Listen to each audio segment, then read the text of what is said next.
Absolutely. Mm-hmm. Ready? Ed? We're good.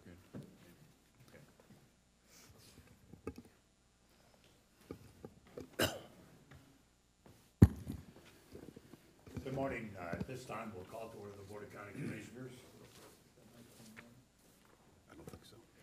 for March 28. There you go. Will the clerk please call the roll? Commissioner Fast. Aye. Commissioner Allen. Here. Commissioner Klicka. Here? Commissioner Hanslick. Here. Commissioner Ashcraft. Here. Commissioner Brown. Here. And Chairman Eilert. Here. All are present. We do have a quorum. Would you please join me in the Pledge of Allegiance?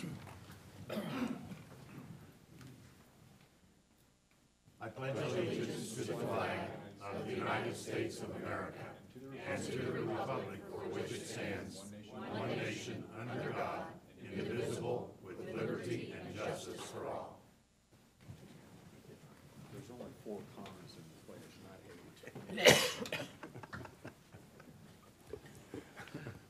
8. If, for all those who are present, if you have a noise-making device, would ask that you turn it off so as not to interfere with our electronic communications.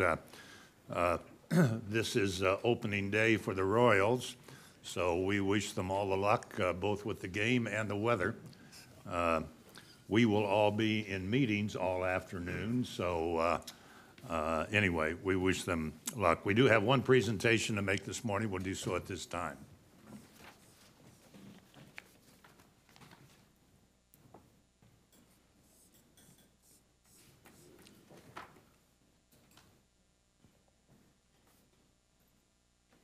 I'm going to ask Lugene Marsh to join me at the podium this morning for a proclamation recognizing National Public Health Week. Lugene, as many of you know, is director of our Public Health and Environment Department. And I was listening to the news the last couple of days. Public health agencies around the country are dealing with measles outbreaks. We haven't had one so far this year. Hopefully we'll not. I think we did have one last year. I mentioned last week, a couple of years ago, we had a TB, tuberculosis issue at one of our high schools, and our public health department was very, very active in supporting and reaching conclusions on that. They did a lot of good work. So many times, much of the work that occurs at our public health department goes unnoticed, but it is very, very important and is one of those activities that the state requires us to carry out. And sometimes they fund a lot of it, and sometimes they don't. But it's our responsibility, and later this morning at a committee of the whole meeting, I don't know whether this is comforting or not, but we on the dais sit as the Public Health Board for Johnson County. So we will receive additional information from the Public Health Department later on this morning at that committee of the whole meeting. So Lugene, I'll present this to you in recognition of the work of all of those in your department who work to keep our community healthy and safe also. And if you'd like to make comment, would that be fine? Thank you, Chairman. So we are appreciative at the Department of Health and Environment for this proclamation recognizing next week, April 1st through 7th, as National Public Health Week. The theme for this Public Health Week is really established by the American Public Health Association, is creating the healthiest nation for science, for action, and for health. You know, really, I think we can all agree that everyone deserves a long and healthy life. But to make that possible, we have to address those causes of poor health and disease and look at the risk, both to individuals and those risks within our communities. Where we live really makes a significant difference in our lives, life expectancy, and in our health. In fact, there's kind of a buzzword around public health these days that says that your zip code matters more than your DNA code. And I believe we've got data that we've shared with you in the past that demonstrates that to be true. Last week, we heard that our county, once again, was recognized as the healthiest county in Kansas. We want to and believe that by working together, we can maintain that healthiest county status, and that collectively working with health departments and communities across the country, that we can move toward that goal of being the healthiest nation. Thank you again for this proclamation. Thank you, Lugene. Appreciate it very much. You're welcome. We'll have our photo here. All right, photo up.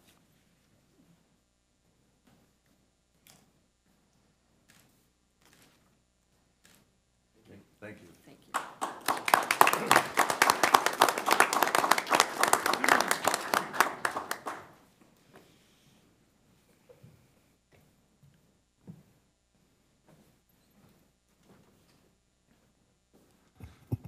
At this time, we'll turn to the public comment portion of our agenda. If there's anyone present who would like to address the commission on an item which does not later appear on the agenda, invite you to the podium, state your name and address, limit your comments to 5 minutes. We'll be glad to receive that information. Mr. Raby. Good morning, Tom Raby, 17513 West 113th Street in Olathe, which brings up something. Some county employees come up here and don't state their name. And it's assumed that all you guys know who they are. But for the record, if you could just ask them to do that. All right, I try to indicate who they are, but sometimes that fails too, so But thank you.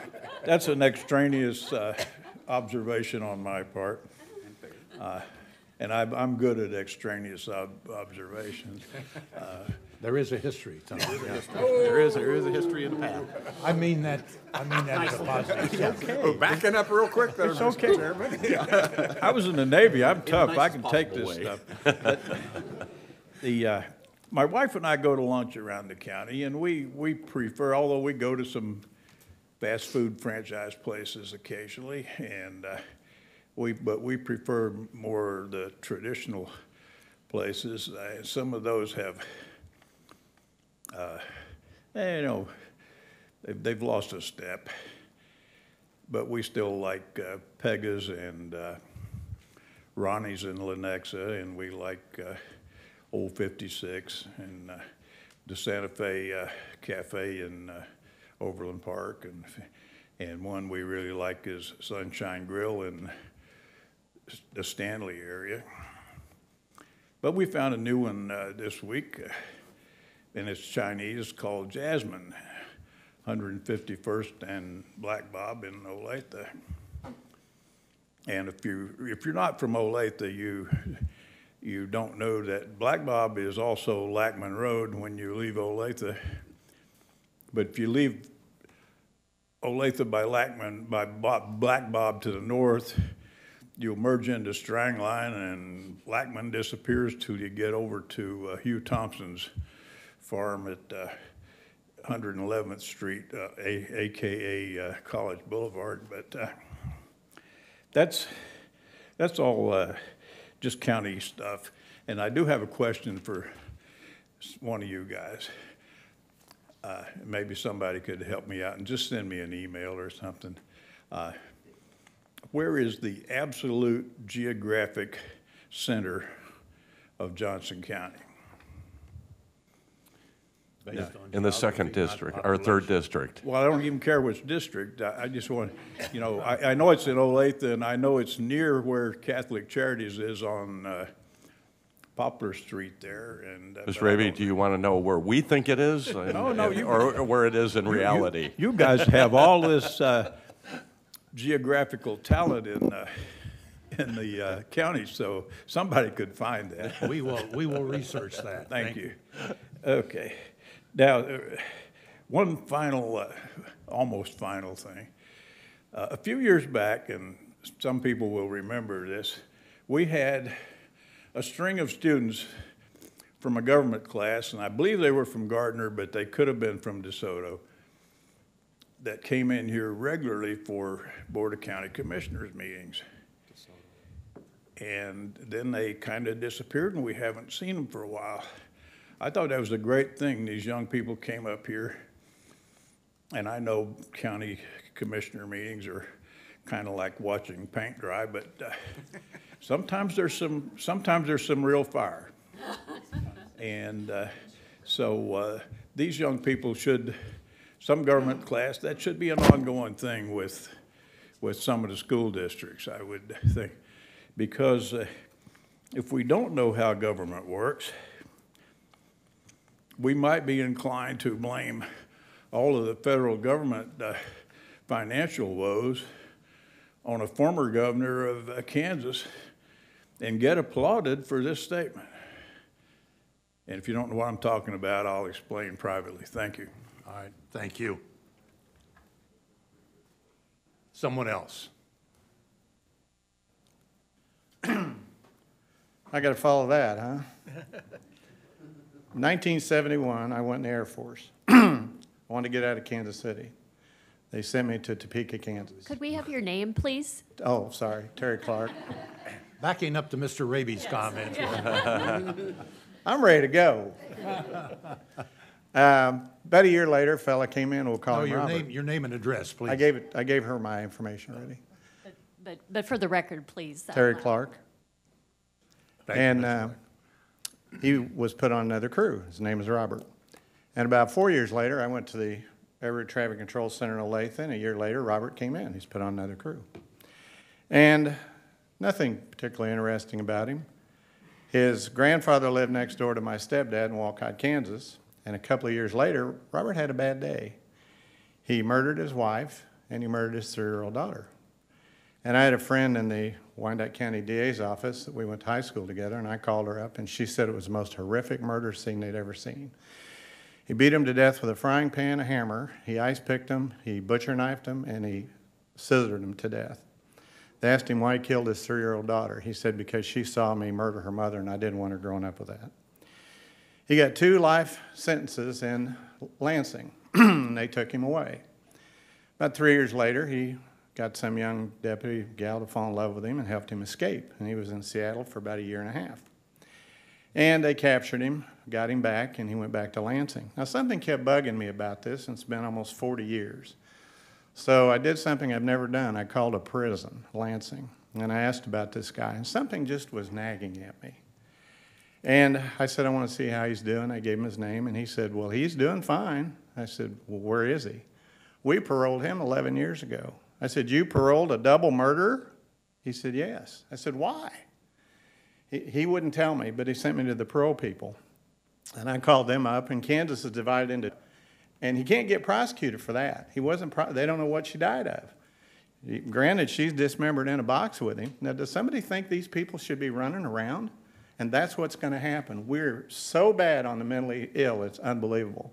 There's a building right over here that could be used for this. We have no long-term facilities for the mentally ill.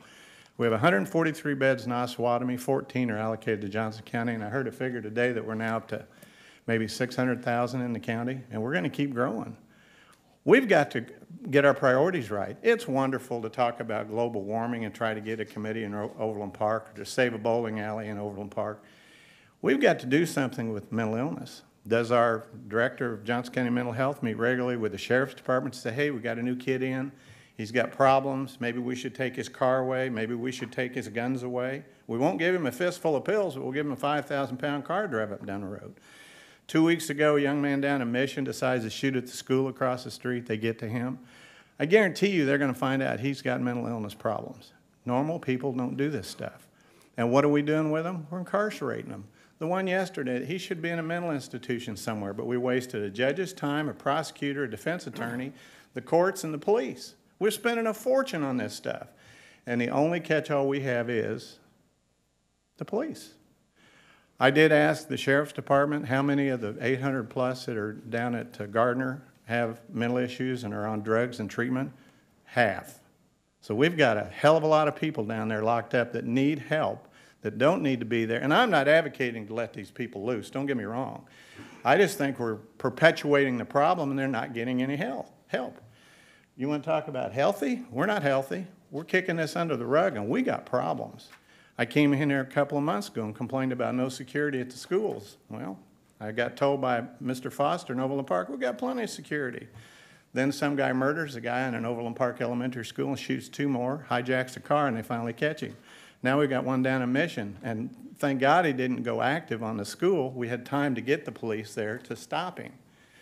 Folks, we got a problem. We got a bad problem with mental illness, and something needs to be done, and it's just ignoring it. Johnson County Mental Health is way underfunded, and I'm a right-wing conservative. I never thought I'd say that. But we've got to do something, and you've got to do something to get this in the forefront. And as much as you might want to think we're healthy, we're not. We've got problems. Thank you very much. I would just simply say this. We do have a very active relationship between our mental health agency and the corrections and the sheriff's department. So that should and will continue. Thank you. Good morning, Mike Jensen, 1257 East Butterfield Place, Olathe, Kansas, representing CC4RG. And I just want to take a minute and congratulate and thank the DuPont Corporation. They have a facility at New Century, 201 New Century Parkway, out between Gardner and Olathe. And they have, on their own, reduced the amount of anhydrous ammonia on site from 12,000 pounds down to 1,200 pounds.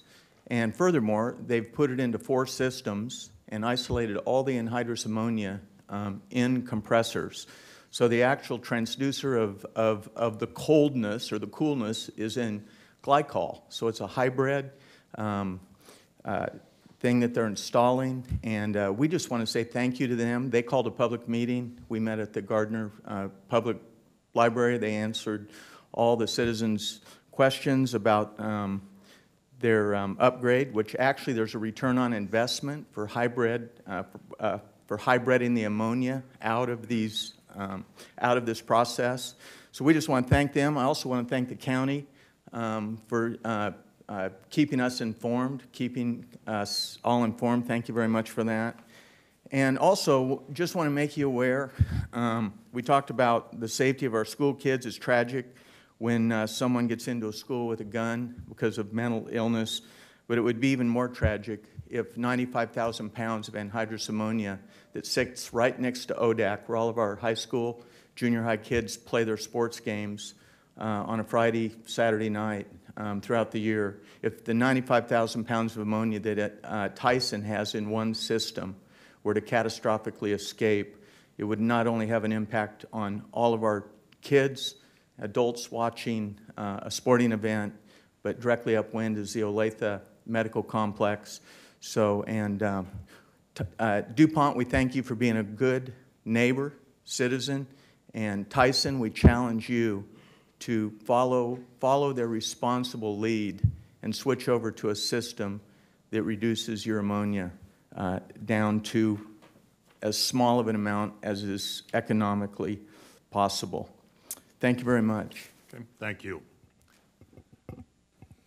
Someone else. Daniel Helwig, 1016 South Valley Road, Olathe, Kansas. Also concerned citizens for responsible government. I just want to commend the county for their work in communicating clearly with the citizens around New Century Air Center regarding DuPont's construction project to reduce the anhydrous ammonia footprint on their property. The way that you guys handled this construction project as opposed to the Lineage Logistics construction project is night and day different. The way that you communicated with constituents and residents in those communities surrounded and affected by the construction was dramatically different. You notified them earlier. You made them aware of what was going on. There was no railroading by the county manager's office. There was no sending in to community meetings, the county manager. It was just a completely different handling.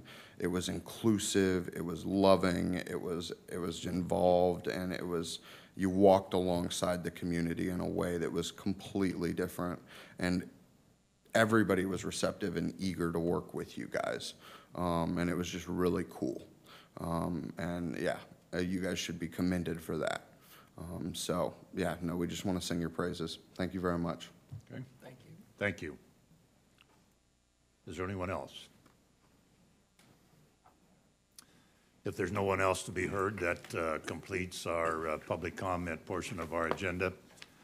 I do have one note for the record and some signings that I'll mention. The city of DeSoto on January 17, 2019 appointed Walt McDaniel as the city's representative to the Northwest Consolidated Fire District through December 31, 2021. I will be signing the following, an agreement with the City of Olathe for the public improvement of Santa Fe Street and Ridgeview Road intersection. I will be signing administrative resolution number WD 19-12, enlarging the privately financed sewer district and providing for the assessment of all applicable fees, charges, and levies of the Consolidated Main Sewer District in the vicinity of 170th Terrace and Schweitzer Road. A partial release of easement for the Consolidated Main Sewer District due to the removal of sanitary sewer line in the Grandview Avenue and Sprint Parkway in the city of Olathe. And finally, a partial release of easement for the Consolidated Main Sewer District due to the removal of sanitary sewer lines at 117th Street and Sprint Parkway in the city of Overland Park. That concludes notes for the record. Moving to the consent agenda, will the clerk please read proposed consent agenda items? Item number 1, consider approving the March 7, 2019 business session minutes.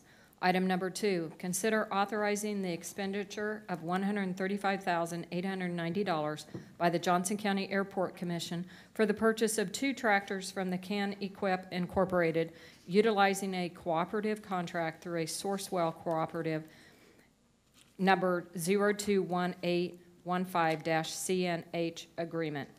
Item number 3, consider authorizing a contract with Axon Enterprise Incorporated and approving an expenditure in the amount of $222,588 for the purchase and installation of sheriff's in-vehicle camera systems.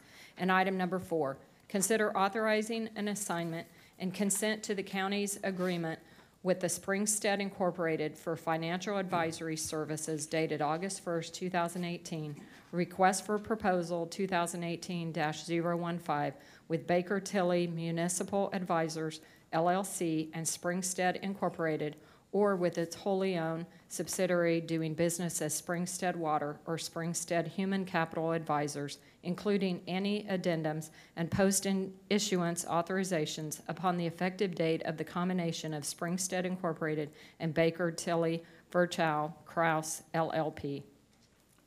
Is there any item a commissioner would like to have considered separately? Mr. Ashcraft? Number 2, please. So noted. Any others? Is there anyone present who would like to have an item considered separately? If not, it's back before the commission. A motion would be in order to approve except for item number 2. Mr. Allen. Move for approval of the consent agenda as presented except for item 2. Second. Motion's made and seconded to approve the consent agenda absent item 2. Will the clerk please call the roll? Commissioner Fast. Aye. Commissioner Allen. Aye. Commissioner Klicka. Aye. Commissioner Hanslick. Aye. Commissioner Ashcraft. Yes. Commissioner Brown. Aye. And Chairman Eilert. Aye. Motion carried. Back to item number 2, Mr. Ashcraft. Thank you, Mr. Chairman. Mr. Chairman, I'm supportive of this item, but I wanted to share with you, I had some conversations with staff regarding it. I think the replacement of the equipment and equipment selected makes perfect sense.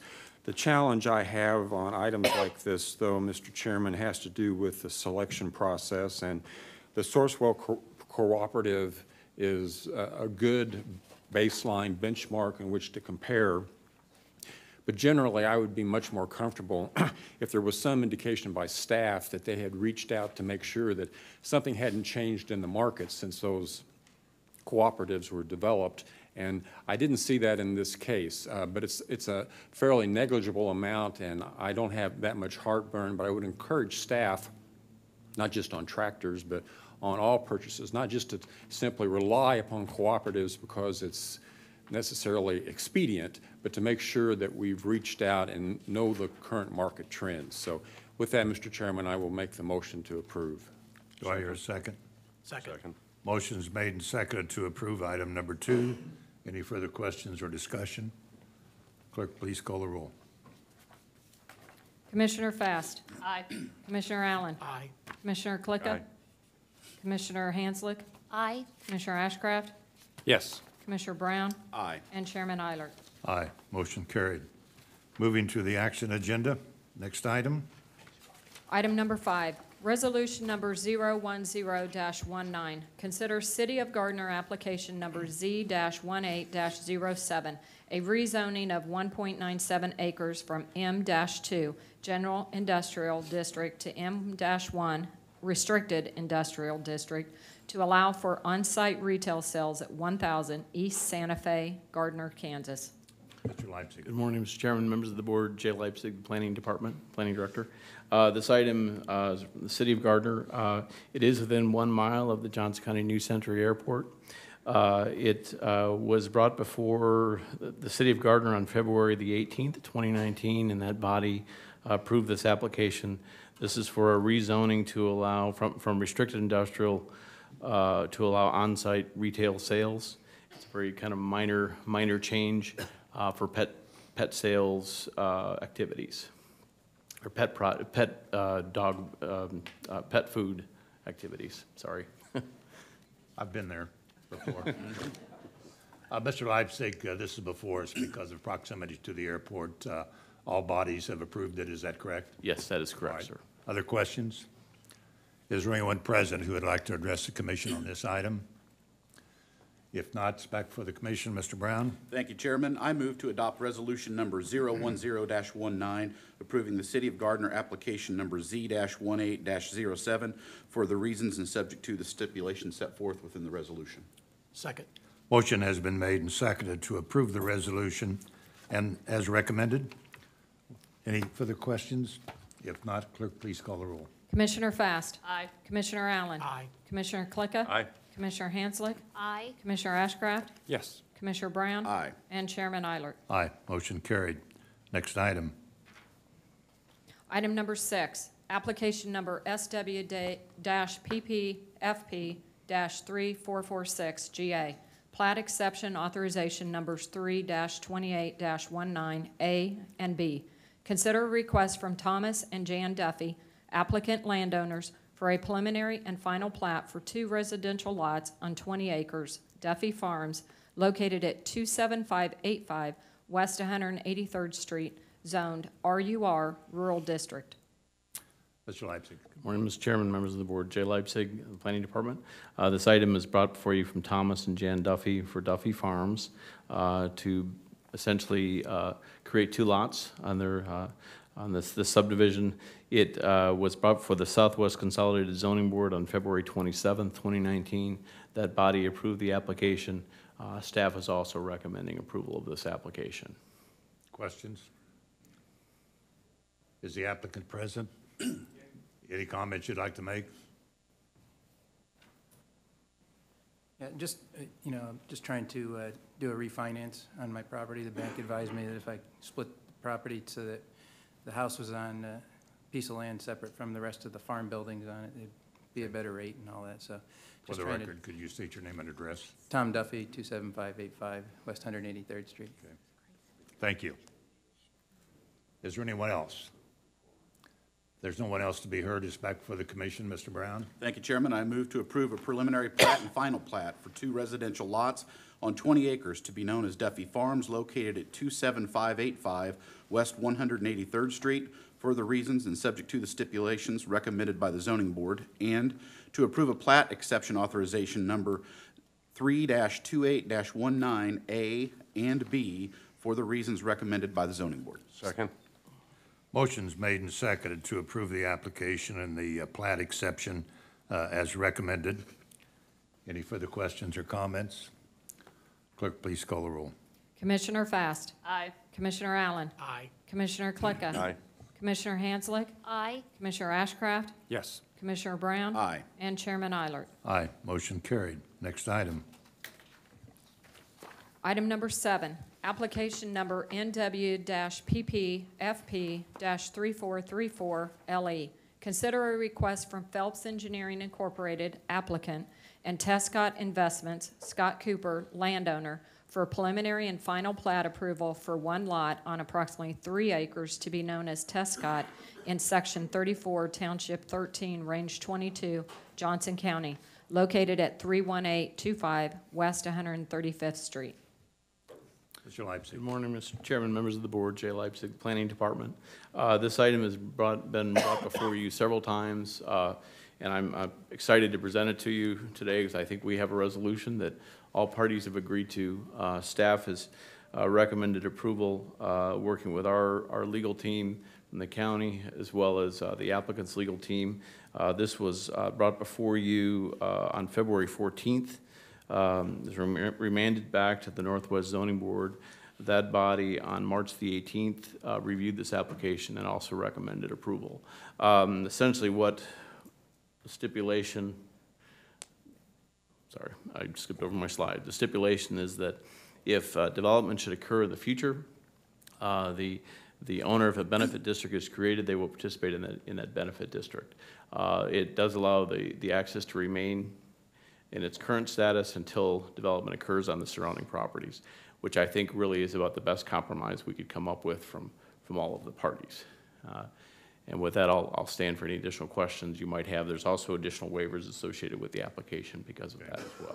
Well, thank you very much, and to the applicant and those who are involved in this for coming to this conclusion. I think it's probably the best resolution. The current access is a little unusual, and that created some issues. So the benefit district removes any obligation from the county in the future. Is that right? That is correct, sir. Yeah, there's no future obligation whatsoever in part of the county financially for this project. Okay, thank you. Questions? Yes, Ms. Hanslick. Mr. Leipzig, I just had a question. How many properties like this may be in the county? Are we going to be seeing these again in the future is a question I have. Thank you, Commissioner. That's a very good question. I am looking at that. There have been 3 that I'm aware of. There are others out there, and 3 over a span of about 15 years that have been brought before you.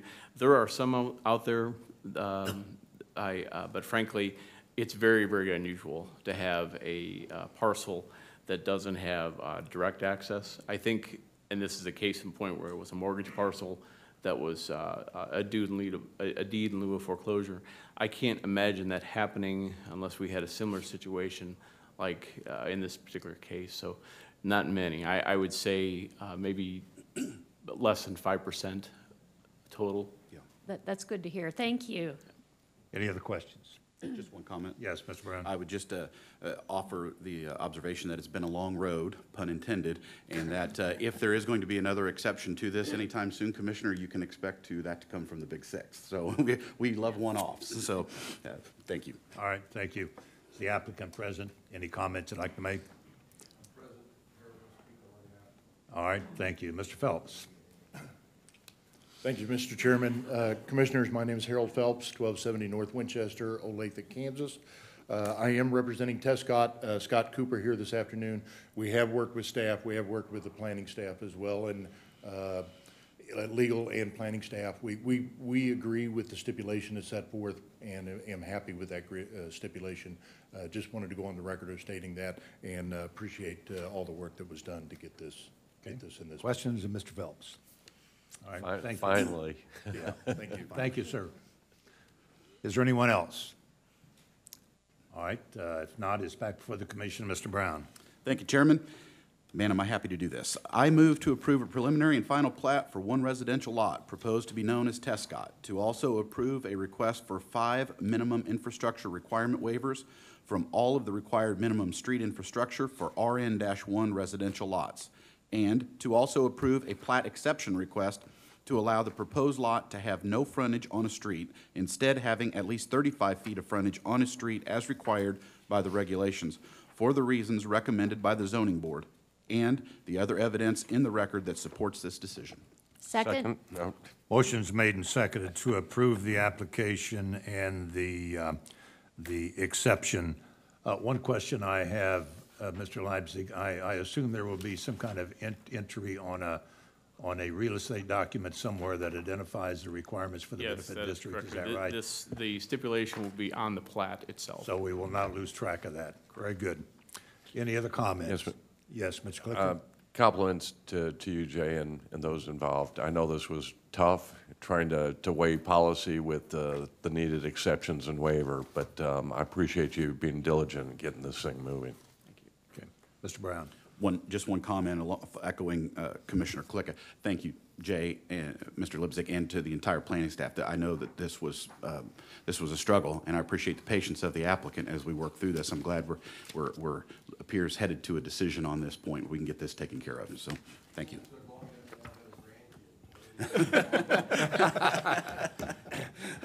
All right, thank you. No further comments. Motion's before us. Clerk, please call the roll. Commissioner Fast. Aye. Commissioner Allen. Aye. Commissioner Klicka. Aye. Commissioner Hanslick. Aye. Commissioner Ashcraft. Yes. Commissioner Brown. Aye. And Chairman Eilert. Aye. Motion carried. Are there any other items on the action agenda? No, sir. All right, we'll move to reports and communications. County Manager.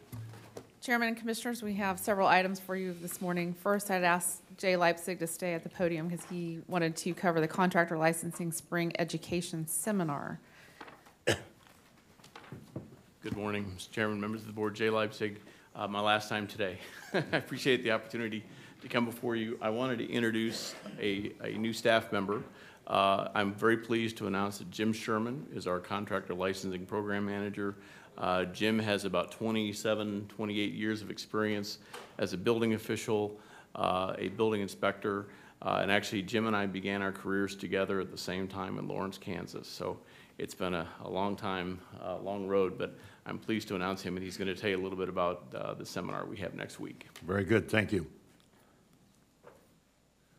Good morning, Mr. Chairman, Commissioners. I'm pleased to be here this morning to let you know that next week we're holding our spring education seminar.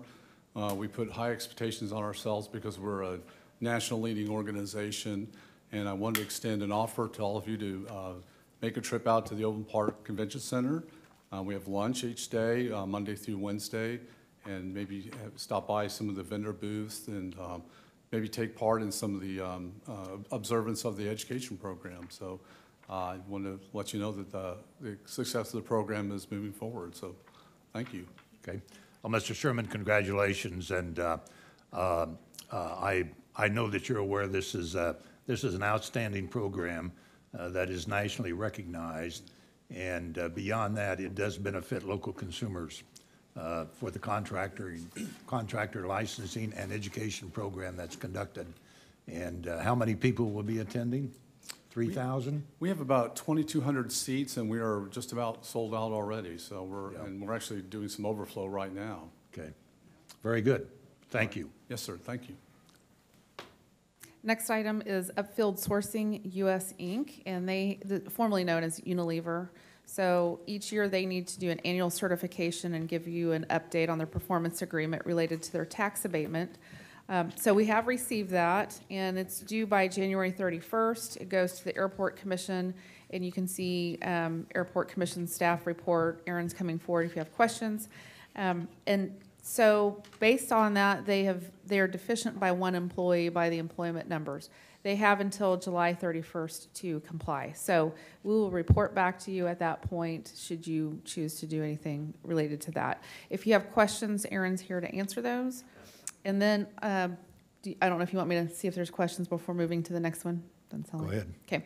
Redistricting update, there's a report in your packet, and we by statute have to look at this every 3 years. We did look at it in 2017, and when it's reviewed, based on numbers, we look at the 6 county commissioner districts, and they need to be proportional and representational. So staff has looked at it. There's not a deviation more than the goal for population of each district at 100,687. more than 4% plus or minus. So we are recommending not to take any action at this point. If you concur, we will then look to 2021 to next look at it after the census in 2020. The state will certify the results of that by July of 2021. So we would recommend looking at it then. So if there's questions or a desire to have more discussion, we can do that as well. Yeah, with the census upon us, I think it only makes sense to wait till that information is available. Thank you. Ms. Fast. I just wanted to bring forward that I'm fine this time, but in 2 years that I am going to ask for us to look at what are our redistricting goals and criteria. I mean, labeled here, the main goal is proportionality. There's many other goals and criteria that legislative bodies use. And I've been involved with this process before, such as compactness, communities of interest, also public access, transparency, meeting, the state constitutional border requirements to having subdivisions, communities of interest together. Also, looking at minority populations and population equity. So these are all goals and criteria that you can look at, and I think it would be good, since we haven't discussed it since 2013, that in 2 years that we look at this will be during the Charter Commission. And so I will be asking at that point that we spend some time and what is our goals, what is our criteria, what is the values for our districts at that point. Good comments. Those have always been part of our process, but thank you. One more item. City of Overland Park will conduct a public hearing on April 1st to consider approving a property tax abatement in connection with property financed with economic development revenue bonds at the southeast corner of College Boulevard and Schweitzer Road. And there's information in your packet. And with that, I'll stand for questions. Any questions? Mr. Ashcraft. Thank you, Mr. Chairman. The public hearing for the City Place Corporate Center, that is the same property or part of the same property that was before us a few weeks ago regarding the Shamrock. Yeah, it wasn't a The highway. the highway, but Paid the, out right away. You're right. the abandonment of, or if that's the right term, of the any claim we may have had for property related to that. Okay. And at the time, the attorney said that they were seeking up to a 30% abatement. Is this what he was talking about, or is this something separate? Do you know, Justin, come forward. Do we know? Justin Carroll, County Manager's Office. Yeah, the representative did refer to that they would be seeking an abatement, and it was 25%, which is what is before you today, or which is the item before you today that they're voting on next week. I believe you did say up to 30%, so, okay. Yeah, and in the agreement, it's 25. It could be up to 50 depending on tenants and stuff, but the first part of it is 25 is what's they're having a hearing on next week. Okay, And I don't know, but there are various pieces of that property that are under development at different times, so there may be variations in. Well, the map I saw, I thought included the piece that we were interested in. No, so. I think it is. Okay, thank you. Anything else? Nothing further, thank you. All right, moving to legislative update. Good morning, Chairman and Commissioner. Cindy Green with the County Manager's Office. Been a busy week with bills being heard on the House and Senate floor. The first one I'm going to report on is Governor Kelly had her first veto this week, and that was Senate Bill 22, and that was the decoupling from the federal tax laws, sales tax on remote sales, and reduction of 1% for food sales tax. These next bills passed out of the House and are over in the Senate now. The first one is House Bill 2369, and this came out of House Tax, and it authorizes the Secretary of Transportation to designate toll projects on new and existing highways and changing some of the financing requirements for the toll or turnpike projects. House Bill 2371 from House Tax provides an increase in permit fees for the oversized or overweight vehicles. And then Senate Bill 2372 provides an increase in registration fees for electric and hybrid vehicles. A new bill that was brought just recently is it's a substitute for House Bill 2018, but it's creating a Kansas Criminal Justice Reform Commission. And then I gotta think, I just put this bill here, I've moved it around. House Bill 2006. This is the one that requires the database on economic development. I was trying to make sure I put it in the right place, that this is sitting, it passed out of the Senate Tax Committee, but it's still sitting in the Senate, it has not come above the line.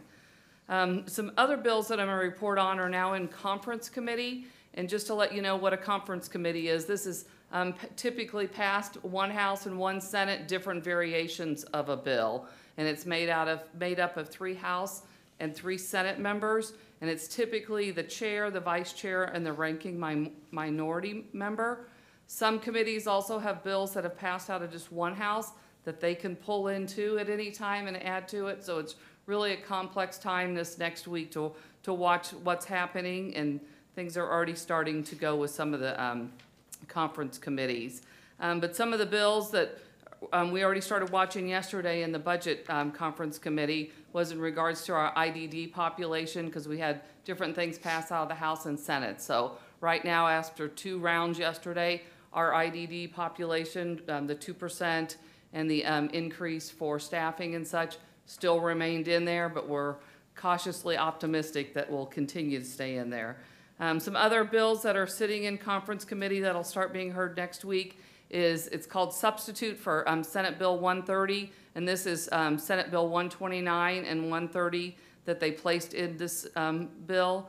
And this is the one that requires election officers to make an attempt to contact people who submitted advance voting ballot without a signature. And we were okay with this because they changed the word from shall to will try, because we know there's probably no way we could possibly get a hold of everybody in the time frame we have available. It also would allow counties at their discretion of the election officer to allow voters to vote at any location within the county. House substitute for Senate Bill 25 is the appropriations bill for 19, 20, 21, and 22 fiscal years is being heard next week. And these all are substitute bills when they do these combos at this time of year. Senate substitute for House Bill 2007, and this one's in regards to some other tolling opportunities for local governments. And this would allow local cities and such to toll, and you wouldn't, like, say, I'm gonna just use 69 for an example. You couldn't toll on the current existing 69, but if you added a lane each way, you could toll on those roads. The 911 Act is still House Bill 2084. It's in committee because the House was requesting it move to 82 cents and the Senate 90 cents. We were requesting $1.03 from the committee. House substitute for Senate Bill 16.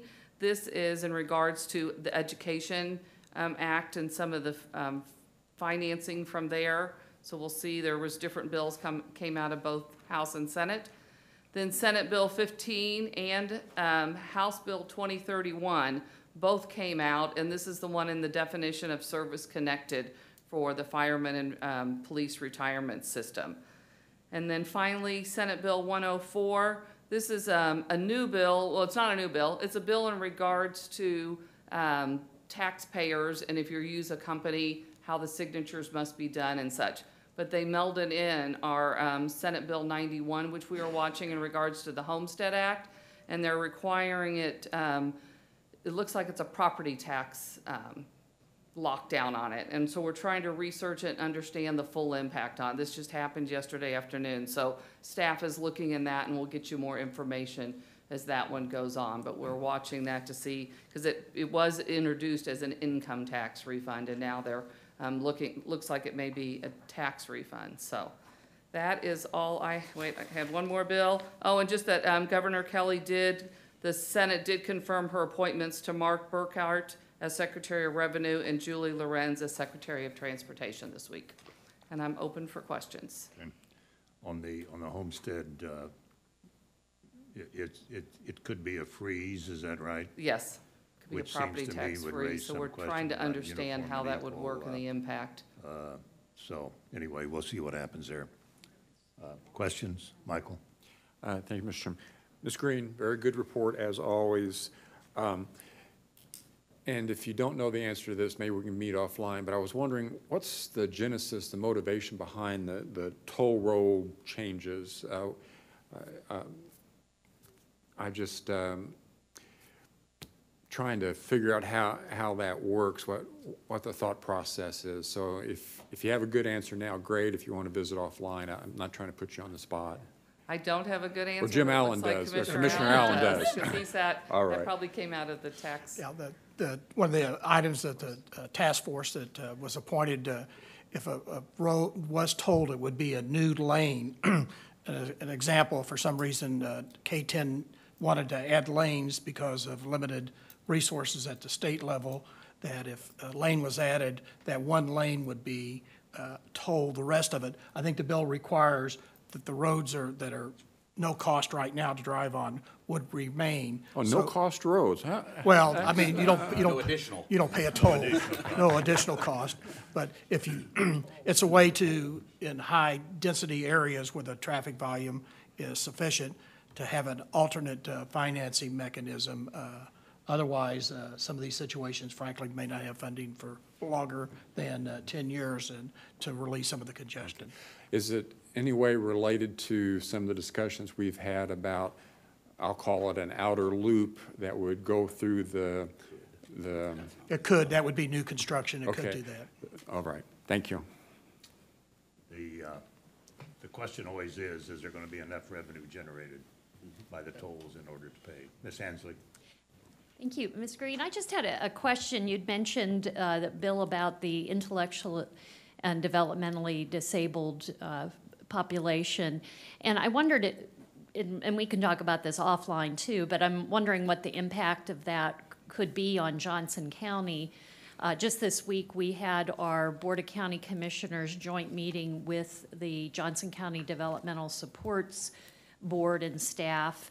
And one of the issues that came up was in regard to wages and benefits for the direct support staff. And I know nationally that is a huge problem. And in fact, the Braddock report, if you're familiar with it, identifies that as one of the top key challenges in the future for providing services for the IDD population. And so I'd be interested in more information if you have that on how that could be helpful to Johnson County. I don't have exact numbers of how it'd be helpful, but I will check with Chad and see. I know he's been supportive of this increase that we've got placed in there now that's moved in and out. So I will find out from him. Thank you. All right. Thank you, Cindy. Mr. Kleffner. Audit report, update. Yes, sir. Good morning, Chairman, Audit Commissioners. Ken Kleffner from Audit Services. My topic this morning is the status of the audit recommendations as of December 31st of 2018. Just a couple opening remarks, if I may. Reporting the status of audit recommendations has traditionally or typically been a quarterly process for me. Today's report, however, covers the last 6 months of 2018. The database and the reporting tool that we use for reporting this information to you was developed internally about 5 years ago and no longer supports this process. We've explored obtaining or acquiring off-the-shelf software, and we found that the selection is very, very limited, and that which is available is very expensive. So we've had conversation with DTI about obtaining their support and helping develop a database and a reporting tool, and those conversations thus far have been very, very favorable. So I'm hoping for an automated solution in the near future. But again, my reporting today is 6 months, June through December. And for everyone's benefit on the dais, I wanted to let you know this report has been, it's a summary, and if you want to see the full report, it's available on the website for audit services. A total of 22 recommendations were implemented during the last 6 months of 2018. This slide identifies the audit reports, the specific audit reports they originated from. 18 recommendations were added to our inventory originating from the MEDAC transition audit, which was published in August of last year. And one recommendation was closed without action, and I'll address that specifically on the next slide. The net result, though, is 33 audit recommendations remain open as of the end of last year. I placed a gold star next to the District Coroner's Administrative Activities audit. That audit was published in March, just a year ago, had 6 recommendations, and I want to let you know that all 6 of those were implemented in the year in which the audit report was published. And I believe that's a first. So I want to commend the Department of Health and Environment for making that a reality. The recommendation closed without action. One recommendation from the MEDAC transition audit, we recommended that 2 MEDAC employees, personnel, be present when they go to pick up controlled substances at the pharmacy and in the transporting back to the MEDAC facility. The MEDAC director disagreed with that. He believes that the security, the needed security is present, so he disagreed with the recommendation. So in essence, he has accepted the residual risk, if you will, for that particular task. This particular slide arrays the audit recommendations by the audit they originated from, and I have a few comments regarding the last 3, the management of IT hardware, the election office transition audit, and the HUD OIG audit, as they are the oldest in our inventory, the oldest open audits in our inventory. So moving to the management of IT resources audit, that was published 7 years ago in February of 2012 and had 9 recommendations. The one recommendation that remains open requires all IT equipment hardware be centrally procured, purchased from purchasing's recommended source, and approved by the IT governance body. Implementing this recommendation requires significant changes to our business model, and frankly, it's a huge paradigm shift from the way we do business. At our March 2018 Audit Committee meeting, the Audit Committee gave very specific guidance and direction to management, and I'm pleased to inform you that management has made significant progress in 2018 to make that a reality. In fact, I believe the county has made 2 bulk purchases, one last fall and then one just in February last month, that more or less follows this consolidated purchase buy. So I anticipate this recommendation will be closed in the first quarter of 19. The Johnson County Election Office Transition Audit was published 3 years ago. It offered a total of 28 audit recommendations. 5 recommendations were implemented in 2018, leaving 3 remaining open at the end of last year. In my conversations with the election commissioner, he believes 2 of the remaining 3 will be implemented by June 30th of this year, and the 3rd and final recommendation is yet to be determined. My point that I want to relay to you that I will stay in close contact with Mr. Metzger over these next few months to make sure that those come to fruition. My office, was asked by the Regional Office of Housing and Urban Development, Office of the Inspector General, to conduct a joint audit of the City of Olathe. The audit results were published in September of 2016. That particular audit had 5 findings, and the 5th finding focused on how the City of Olathe used its home program grant funding. The specific recommendations were for the city to pursue efficiencies to be gained by consolidating their home program with Johnson County's. And the second was suggesting that the city align their home agreements to mirror Johnson County's home agreements, particularly in the the debt forgiveness over a 10-year period. As noted on the slide, I'm happy that we've made progress and the county is working with the City of Olathe to develop a proposal to transition the program administration from the City of Olathe to Johnson County government. This slide associates the open audit recommendations in terms of their importance to operations. At the conclusion of each audit, we in Audit Services sit down with the audit client, and the management determines how critical that particular recommendation is to their operations. So this, using the scale that you see on the slide. So 26 of the 33 open audit recommendations are considered by management to be either significant or critical to their operations. So with that, I'll close and thank you for this opportunity this morning, and I'd be happy to answer any questions you might have. Mr. Ashcraft? Thank you, Mr. Chairman. Mr. Kleffner, a few questions and comments. I will start off with some apology for an admonishment. It would be much better to get this report and this information the day before the meeting rather than the morning of. I'm a slow reader and I need time to digest things. So the rest of these comments, I apologize if they're not fully formed, but a couple of observations.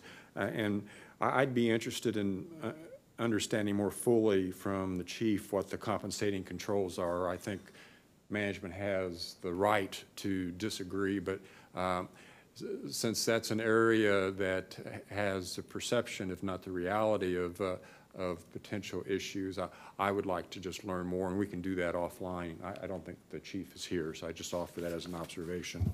Okay. The second comment is, and you made some almost off-the-cuff comment that it was like 7 years on this recommendation on the IT governance. Don't feel bad. I think it took 13 years to get a travel policy out of the legal department. So sometimes these things take a little time, so I appreciate that. The final thing, and really is the only item of I'll say concern, is what I don't see in your report, and I hope in the future you're able to include that. You make reference to programmatic outcomes and cost efficiencies. I'd be interested in knowing, as you do these reports, to give some sense of how we or how management is doing. Do they have valid, meaningful measures in place? Are they meeting those measures? Are they reporting them appropriately? And it may be embedded in the graph on page or chart 9, but I mean, it doesn't mean much to me in its current format. So, if possible. Thank you, Commissioner. Okay. Mr. Allen? The one thing I had some concern on, and I know you recommended that 2 people go to the pharmacy and pick up drugs for the MEDAC operation. I assume that maybe the ones that are picking up would be supervisors, because if it was a MEDAC ambulance picking it up, there's already 2 in the ambulance to do that. But I think in today's world, to have that extra layer of security, to have 2 people validated, frankly, is something that sounds very serious to me, and I'm glad at least you're still pursuing that. But I'd maybe like to understand it a little bit better, too. Yeah. What are the compensating controls? Because I should have noted, it's written in Paul's response that he will continue to monitor this particular recommendation. Let me get his exact wording. MEDAC will review the recommendation as needed to determine if changes are required. So we can continue that debate, certainly, with Paul on that. Thank you. Okay. Mr. Clicken? Thank you, Mr. Chairman. Ken, first of all, thanks. I realize you all are covering a lot of different territory here, and it takes quite a bit of time and effort and certain levels of expertise. But as a follow-up to our conversation during the audit committee, I continue to wholeheartedly support that in areas that may be a little bit tougher for you all to deal with, especially in the IT area, it may be smart to bring in some outside help in order to get these audits completed quicker. The learning curve may take a little bit longer, bog down the office and your team a little bit, and bringing some folks in on the specialized areas to do some forensic or specialized checking in these areas would be appropriate, and I continue to recommend that to you. Thank you. Thank you. It's noted. Ms. Hanslick? Yes, Mr. Kleffner, I just wanted to say, especially for those who are listening in online, and because I know the issue's been very, very critical, and of course, and that's of elections. And since that is the basis of our government, I wanted to just let people know that you can find the original election office audit at jocogov.org, and it's under Reports 2016. And I'd like to follow up and have some more information, but I do want to make sure people know where they can find that report. So I'll look forward to talking to you. Thank you. Okay, Mr. Brown? Thank you, Chairman. I just wanted to two comments. One, Mr. Kleffner, you and your staff do a great job, and I always appreciate your presentations and thoroughness in how you present and the level of detail you go into to accomplish your goals. I wanted to offer just a comment while we had Commissioner Allen had made a comment about MedAct and transportation of controlled substance. I too have a concern about that in a world where we are continually every day bombarded with people that we think we know, we thought we knew, who have a problem with some drug, some controlled substance. I have a concern that in today's world, and that is not casting doubt upon the folks at MedAct. They're good, they're reputable, they're good, solid people. This is for their protection as much as it is for others, including the county. So I would like to see us continue to pursue that for their protection. Thank you. Okay, thank you. Mr. Ashcraft. I'm sorry, Mr. Chairman, just to follow on to Mr. Brown, since there are at least 3 commissioners that have an interest in this, maybe next week we could just have some public comment on this, because we've kind of thrown this out there now. If we meet privately, just a thought process. Something brief, I mean, not elaborate. Okay, all right. Thank you, Mr. Kleffner. Thank you. No other reports. We'll turn to commission comments. Ms. Hansley. Yes, thank you. First of all, I want to thank you, Chairman, for your outstanding State of the County address this week, and appreciated that we had such an amazing turnout. That was very wonderful to see so much interest. But I especially want to thank you for highlighting the county's rapidly growing senior population, because that is something, the more that I learn about the county, that is has to be part of just about every discussion that we're having in nearly every department. And so as the liaison to the Commission on Aging, I look forward to continuing to work with the county health and the Human Services and Aging staff, the Area Agency on Aging, and the Commission on Aging to continue to bring this issue forward so that we continue to be prepared into the future. I also wanted to, excuse me, thank the Johnson County Veterans Treatment Court. Yesterday, I had the really wonderful opportunity of sitting in on the graduation, and it was a very moving experience. As some of you may know, the Johnson County Veterans Treatment Court started in January of 2016, and what it does is identify veterans in the criminal justice system and provides them the option of treatment and supervision in lieu of jail time. And I commend Judge Timothy McCarthy for his leadership, and for the 25 people who have graduated so far. It was very moving to see how their lives have been changed because of that opportunity. So thank you.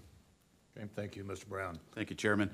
I would echo the comments of my fellow commissioner, Hanslick, in that the Veterans Treatment Court, if you've never been to a graduation ceremony, figure out when the next one is and take the time to go do that. You see somebody's life who's been transitioned. They were on a not good path, and they have found some redemption and can see a path forward where the future looks bright, and it is moving. And yeah, I will tell you that if you've not been, make the time. You want to go do that.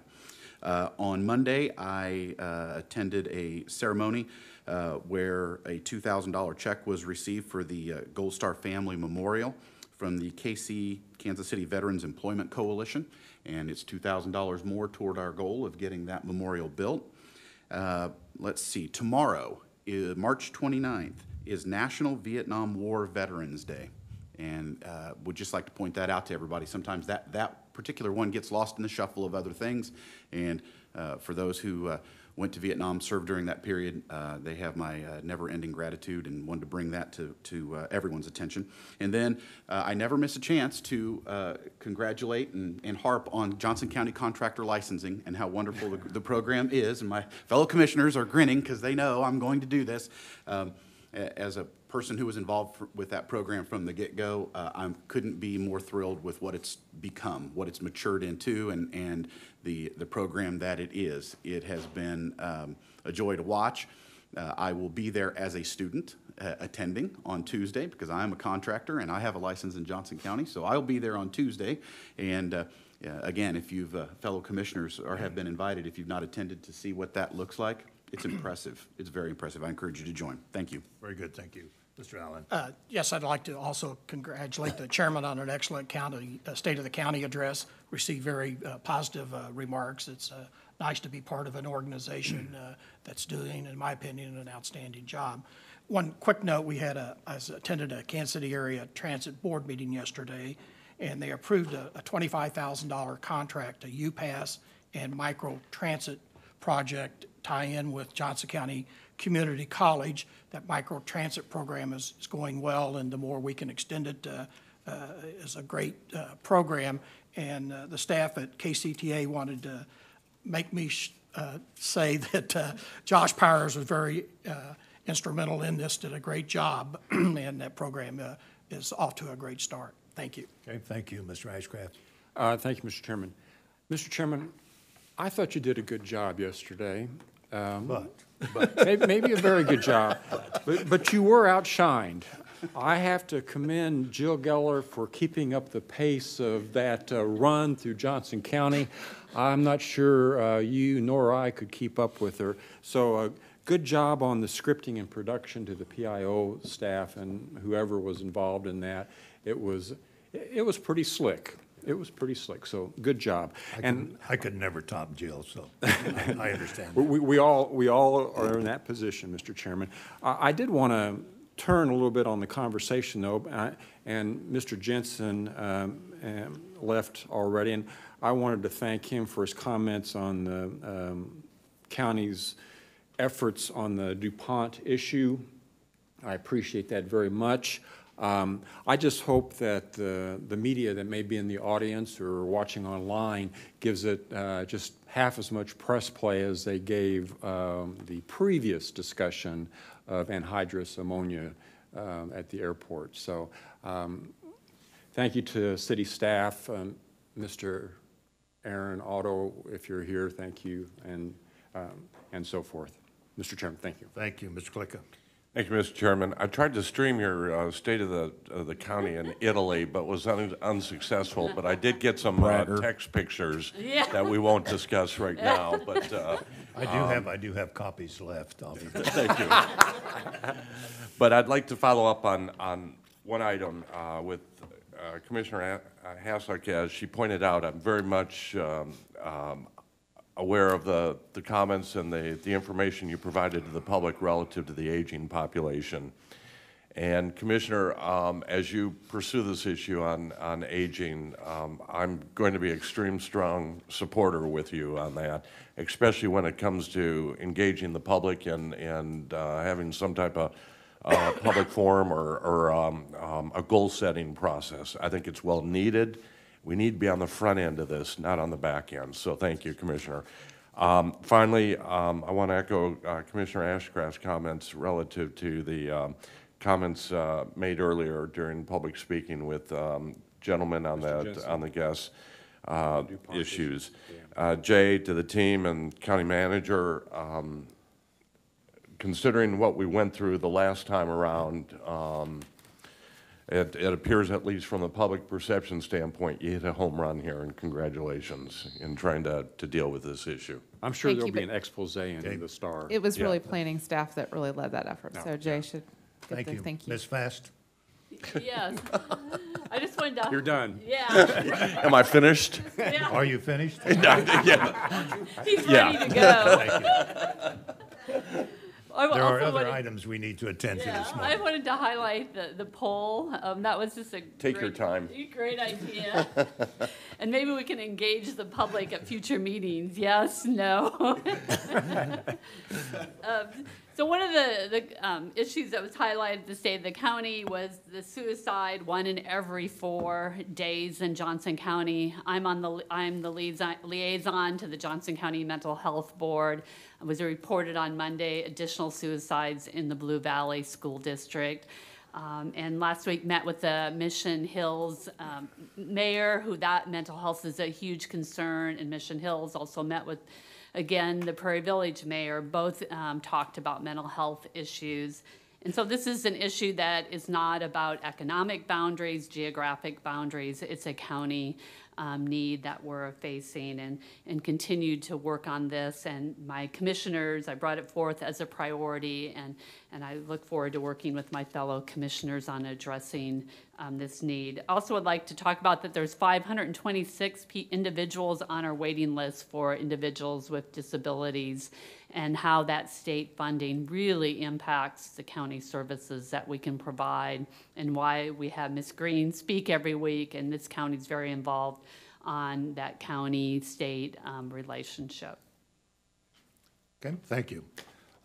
Again, thanks to the staff and for the State of the County report that is required, and without their help, it would have been a very, very short program. So, and there still are donuts left, commissioners, if you care to Maybe lunch. Huh? Yeah, 2 dozen donuts. It's Health Week, right? We do have a committee of the whole meeting scheduled for 11 o'clock. We have a request for an executive session, so that committee of the whole may get pushed back to about 11:15 or so. And then this afternoon, beginning at 12 p.m., we have our budget retreat in room 200 of this building. And there will be a lot of staff folks there. And we'll get our first overall look at the county finances and county budget. So with that, Mr. Allen, we do have a request for an executive session. We have a very short agenda review. So why don't we try this at about, well, I don't know, 10:55? Okay. I'd move that the board recess its open meeting and convene an executive session at approximately 10:55 a.m. for a total of 20 minutes, with a period of 15 minutes for the purpose of discussing personnel matters of non-elected officials and protection of privacy, and for a period of 5 minutes for the purpose of receiving the advice of counsel and to preserve attorney-client privilege, and to reconvene an open session at this room at approximately 11:15 a.m. or there soon after, as the executive session may end. Second. Motion's made and seconded to approve the request for the executive session. Will the clerk please call the roll? Commissioner Fast? Yes. Commissioner Allen? Aye. Commissioner Klicka? Aye. Commissioner Hanslick? Aye. Commissioner Ashcraft? Yes. Commissioner Brown? Aye. And Chairman Eilert. Aye. Motion carried. We are in recess. We'll come back very shortly for a very brief agenda review, followed by the executive session, and then followed by the committee of the whole meeting at 11:15. Thank you all very much.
Linda, are we ready yet? Pardon? Yes. Okay. At this time, we'll call to order the Board of County Commissioners meeting for the purpose of agenda review for next week's business session. Will the clerk please call the roll? Commissioner Fast is in the building. Commissioner Allen? Here. Commissioner Klicka? Here. Commissioner Hanslick? Here. Commissioner Ashcraft? Is in the building. Commissioner Brown? Here. And Chairman Eilers. Here. We do have a quorum present. Mr. Chair, it sounds like you're really in a speed mode today. Congratulations. Would the clerk please read the proposed consent agenda items? Item number 1, consider approving the March 14th, 2019 business session minutes. Item number 2, consider increasing the spending authorization of the current cooperative contract with Independent Salt Company to provide rock salt for the Public Works Department in an amount not to exceed $200,000. Well, I will just simply say this on number 2. With the hard winter we had, it's no surprise that we need a little more rock salt. Any other questions? We'll leave that on consent. If I could have a follow-up with him before next week, I'd appreciate it, Mr. Pedic. That's all I've got. He'd like to know how you bid it out. And it sounds like we might need it a Saturday, so. Right. You're kidding. No. All right, action agenda proposed. Item number 3, consider authorizing the Sheriff's Office to use $133,363 in grant funds from the FY 2018 Paul Coverdale Forensic Science Improvement Grants Program, Award 2018 CD BX 0074, from the National Institute of Justice to purchase the Foster plus Freeman DC S5 digital capture system. Also, consider an exception to competition for the purchase of the identified instrumentation. Doug, are you presenting today, or? Well, the real. Ross Capps, please present. Ross Capps, Crime Lab. Ah, there he is. I was just going to bide some time, talk about the Royals a little bit until our presenter got here. You've got the right tie on today. Yeah, that's right. Thank you.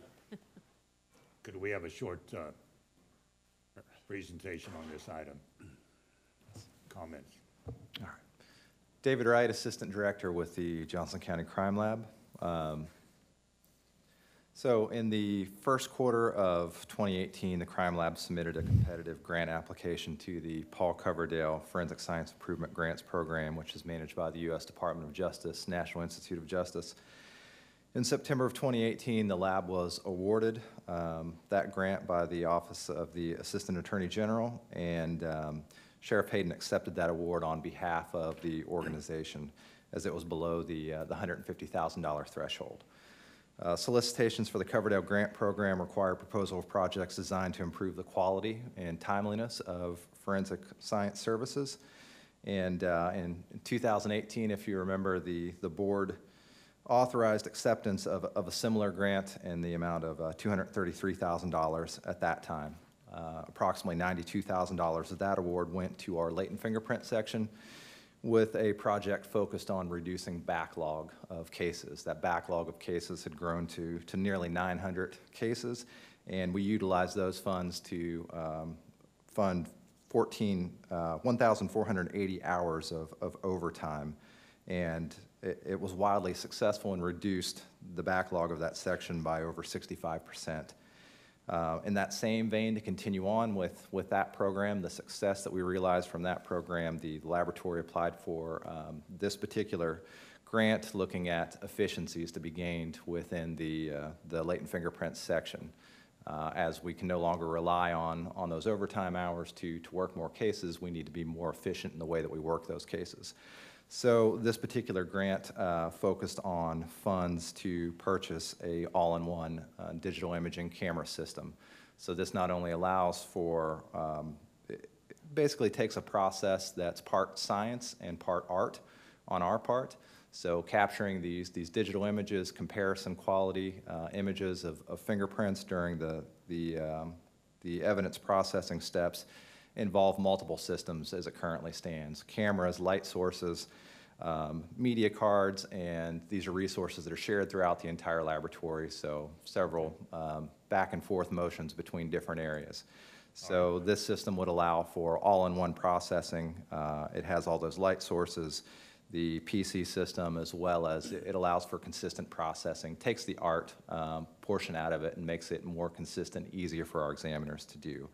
So this purchase would include the digital capture system itself, shipping, installation, training of our staff, and a one-year service contract. Beyond that one-year service contract, we would be able to absorb any repairs or additional service needed by this equipment.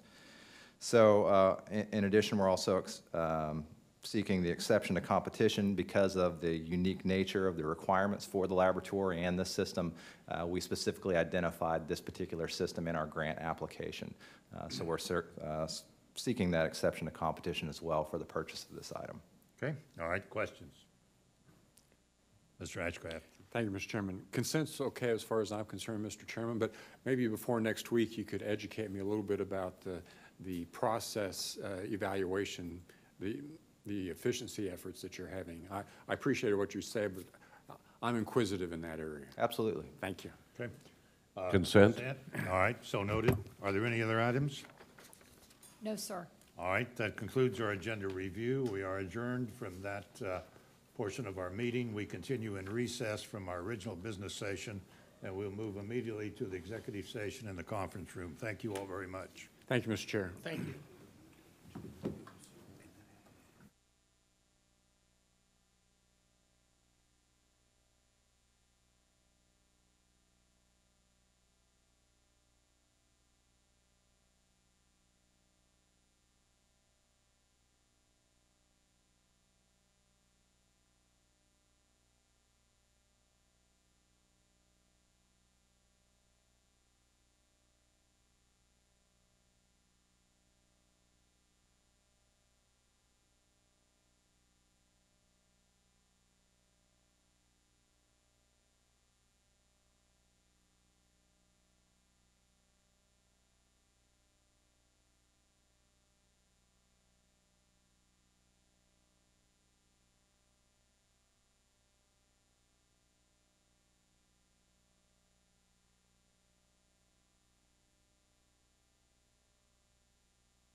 my favor, then it's good.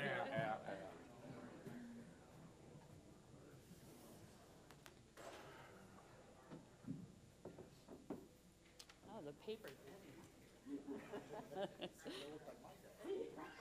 my God, I'm never bringing anything to your desk.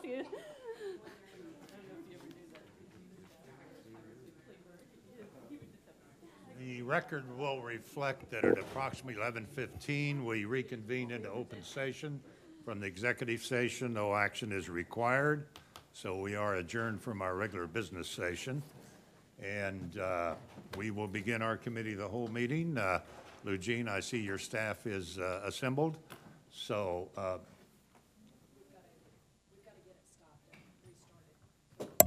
oh, okay, I'm sorry. Mics are on.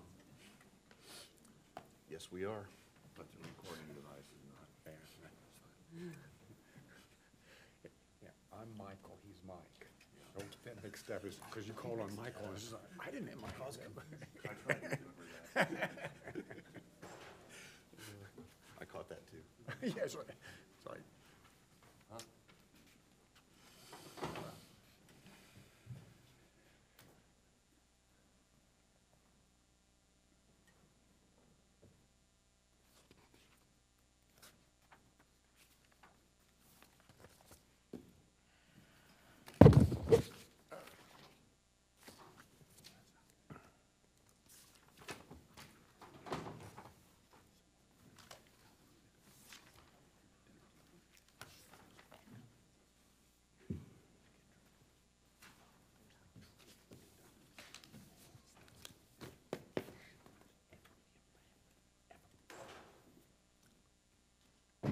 What's on the menu for lunch, Mr. Thompson? Whatever Rhonda is serving. No, we are providing lunch today. I don't know. I don't know. No one from Bud's is here to tell us. All right, thank you. Did Maury make it? You did the cooking? What are they serving downstairs?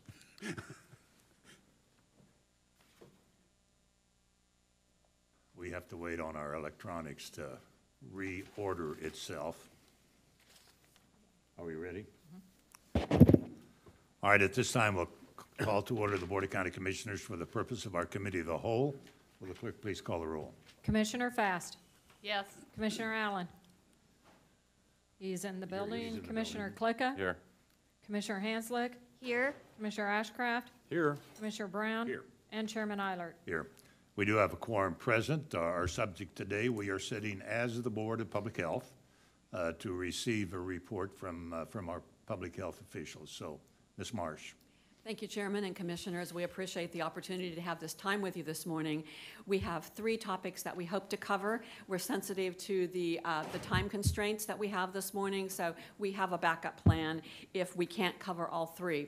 I do have staff with me this morning, and that would be Todd Rogers presenting on Solid Waste Management Plan, Brian Alferman on sustainability, and then Dr. Diane Peterson to give you an update on the medical examiner's office. So we're just going to launch right in and move from one presentation to the next. We certainly hope that there's time to address questions.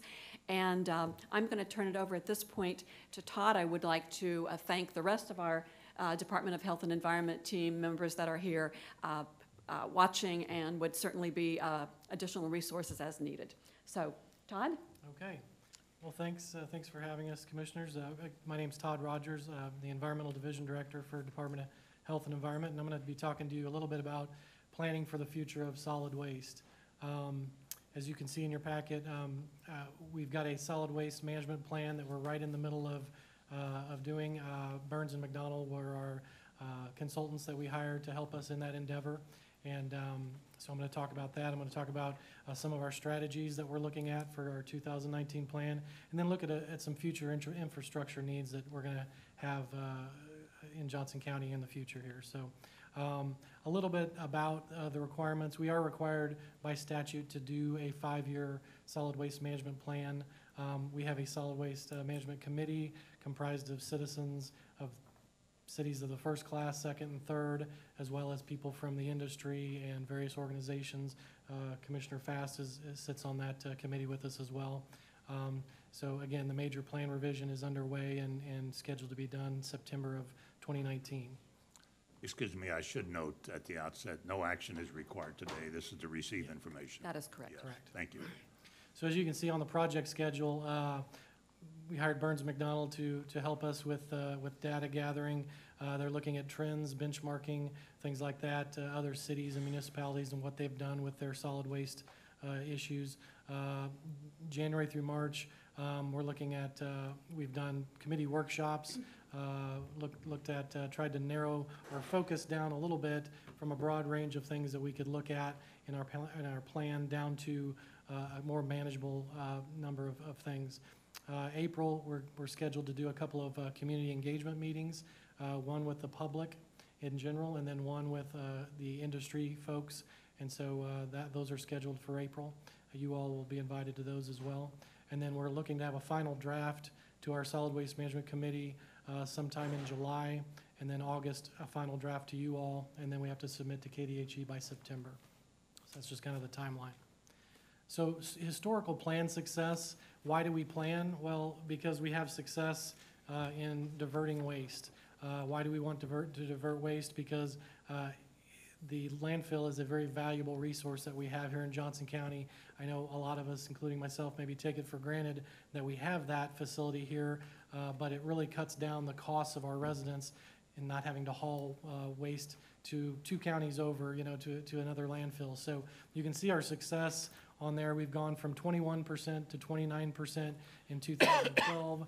And then our latest results in 2018, we've gone up to a 38% diversion rate, and that includes recycling and composting. That's a direct reflect of past planning and past requirements and regulations that we've done for recycling for residential, as well as taking the compost and separating that out and not throwing it in the mixed waste with the other trash as well. So a preview of some of the strategies we're going to look at for 2019 plan.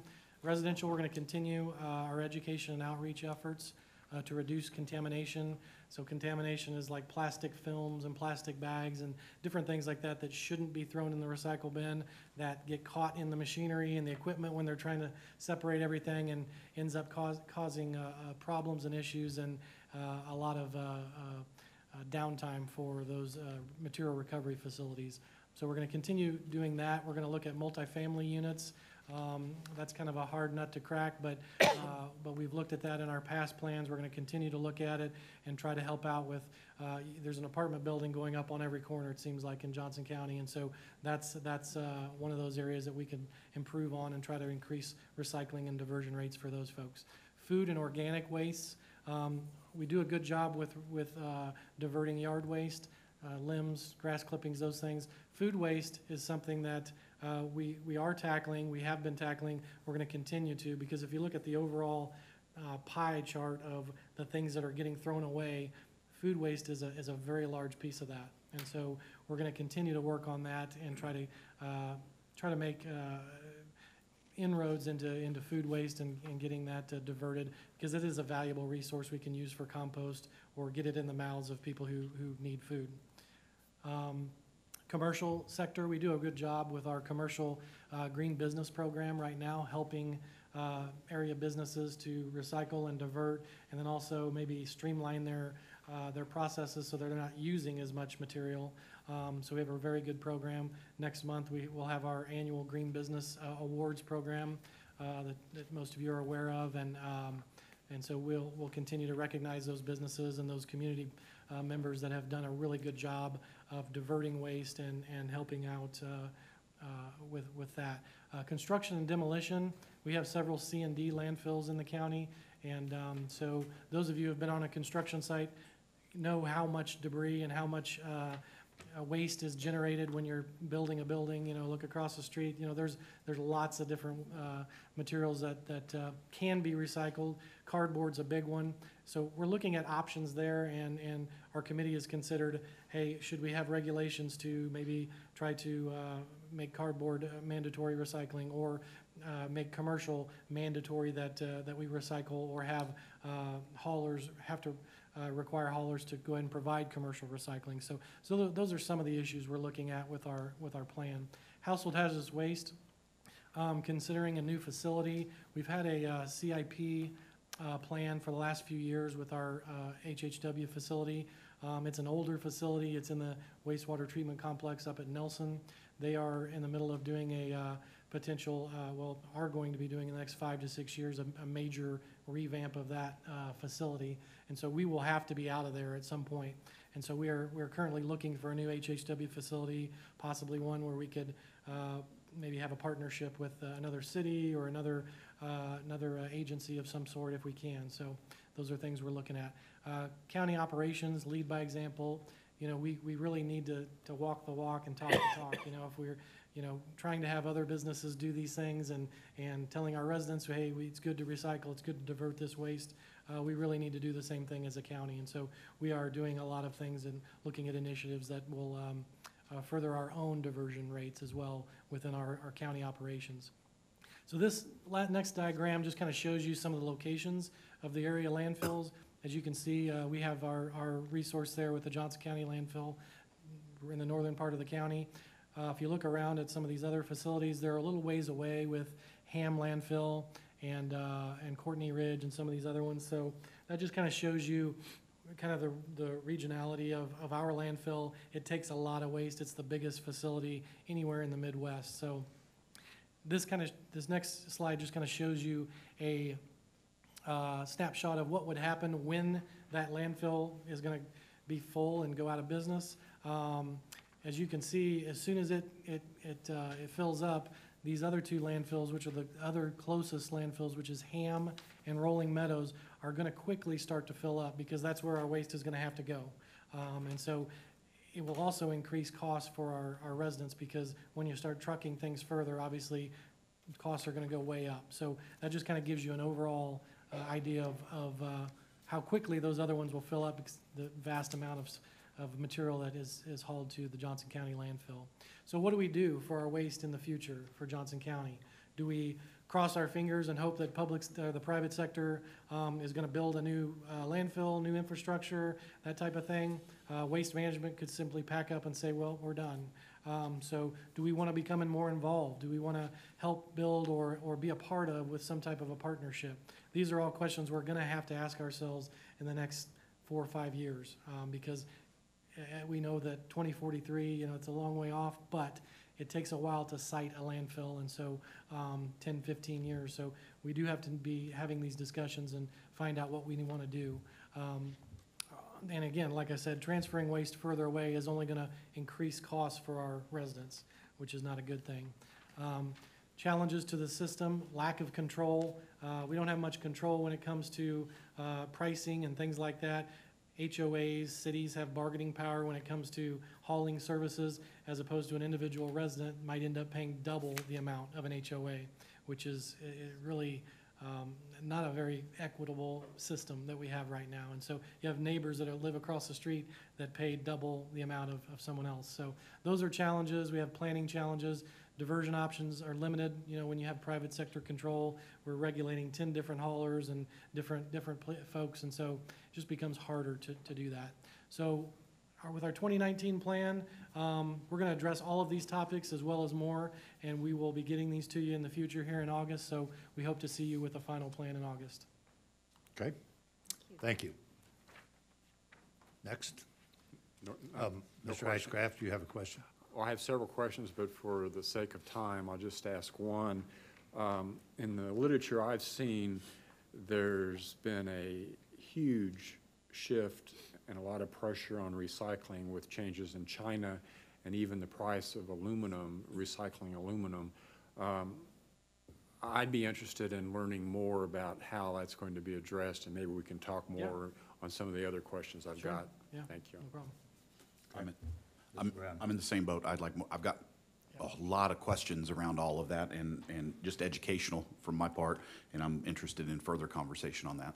Be happy to sit down and discuss it. Yeah. Next. Well, good morning. I'm Brian Elferman, the Sustainability Program Manager, and I appreciate the time to meet some of you. Some of you I've met, some of you have not. I'm a relatively new staff person to Johnson County and especially new as the Sustainability Program Manager, so I appreciate the time to share some of my thoughts with you. I thought one of the best things we could do is do a quick refresher on how we approach sustainability in Johnson County and then quickly address what we're doing now and what the future holds. And part of that is to quickly define sustainability as we approach it in Johnson County. And I'll spare you reading you the definition, but I will point out an important part of this is the inclusion of the environmental, economic, and social considerations as we define sustainability. And most people leap immediately to the environmental aspect of sustainability, and that's where it starts and stops for their understanding and their appreciation. But we expand on that, and we do include the economic and social aspects as a very important and integrated part of how we approach sustainability. And for you visual folks, this is what that looks like. This is the confluence of social, economic, and environmental fields that we play in. We play in right in the middle there. So how does sustainability fit within our organizations? And I'd like to point out two ways in particular, and you'll recognize the pillars of performance as being ingrained in all of the work that we do. And there are two in particular that are listed that directly tie into our sustainability efforts. One, on the left-hand side there under our leadership philosophy, you will see a statement that says, "Together we will leave our community better than we found it." Pretty simple stuff, but inherent in that is that we not continue to do things the same way we've always done them if we expect to achieve improvement. And in a lot of ways, that's what sustainability is all about. The other one you'll notice on the right-hand side as one of our operational values, we explicitly state stewardship.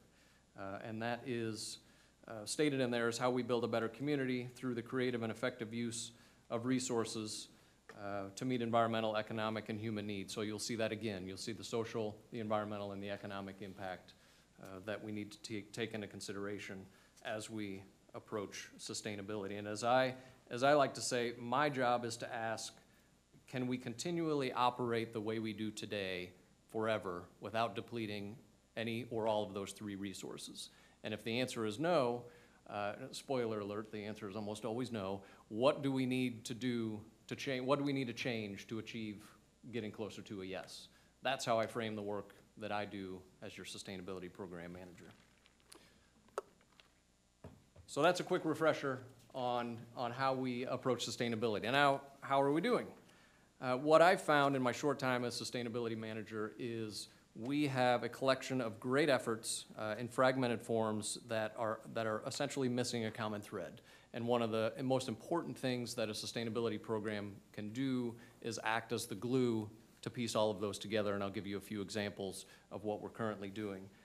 But that's what I've found in my travels and meeting with department directors and trying to get my arms around what it is that we do sustainably within the operations of Johnson County government. What I have found is that we are doing some extraordinary things. A lot of those are locked in silos within different departments, and my job is to unlock those, glue those together, and collectively build a story that we can take a lot of pride in and use as momentum for further work. A couple of those, we have a behavior-based energy management program that operates out of Brad Reinhardt's facilities department that has taken great strides and achieved great results. 13% energy reduction since the start of that program, $3 million in cost savings. These are things that aren't capital-intensive projects. These are strictly in how we manage the assets that we have. How do we operate our facilities? How do we manage them? This is not throwing a lot of money at new HVAC systems and new lighting. This is strictly how we manage our assets. Extraordinary results through that program. In 2017, we became a Solar Ready Gold community. Our Food Policy Council is doing fantastic work around food insecurity and food waste and working to get food into the mouths of those that need it and not into the landfill that doesn't. Todd mentioned our Green Business Program is doing great work with our private sector neighbors, and I'll plug again the April 18th celebration of our good business partners and the work that they're doing. We're proud to have 8 LEED certified buildings in our county. We're also proud to continue to construct and operate high-performing buildings. That's part of leading by example. We have a Health Equity Council that is working to eliminate health disparities in our minority and economically disadvantaged and disability populations. And of course, as you all know, our microtransit pilot is looking at continuous improvement in our transportation sector, and so far that's been a successful endeavor as well. So what could sustainability look like in Johnson County? What the future holds, I break down into organizational leadership and community leadership. But organizationally, one of the big steps we're going to be taking pretty soon here is the reestablishment of our internal sustainability committee. And again, in my travels and meeting with folks, I have seen tremendous internal support for this work. And the reestablishment of this sustainability committee will really be taking an upstream focus. So it's trying to discover who has the power, collectively or individually, to create the changes that we want. And we've identified those as the department directors and deputy directors to have representation on that sustainability committee, to share the work that they're doing, to collectively, again, expose it to the other departments for replication. And we'll use it as priority setting and an accountability mechanism as well to report back to the group. And it'll also be helpful as a communication strategy. One of the other things we'll be doing is looking at the documents that guide our sustainability work.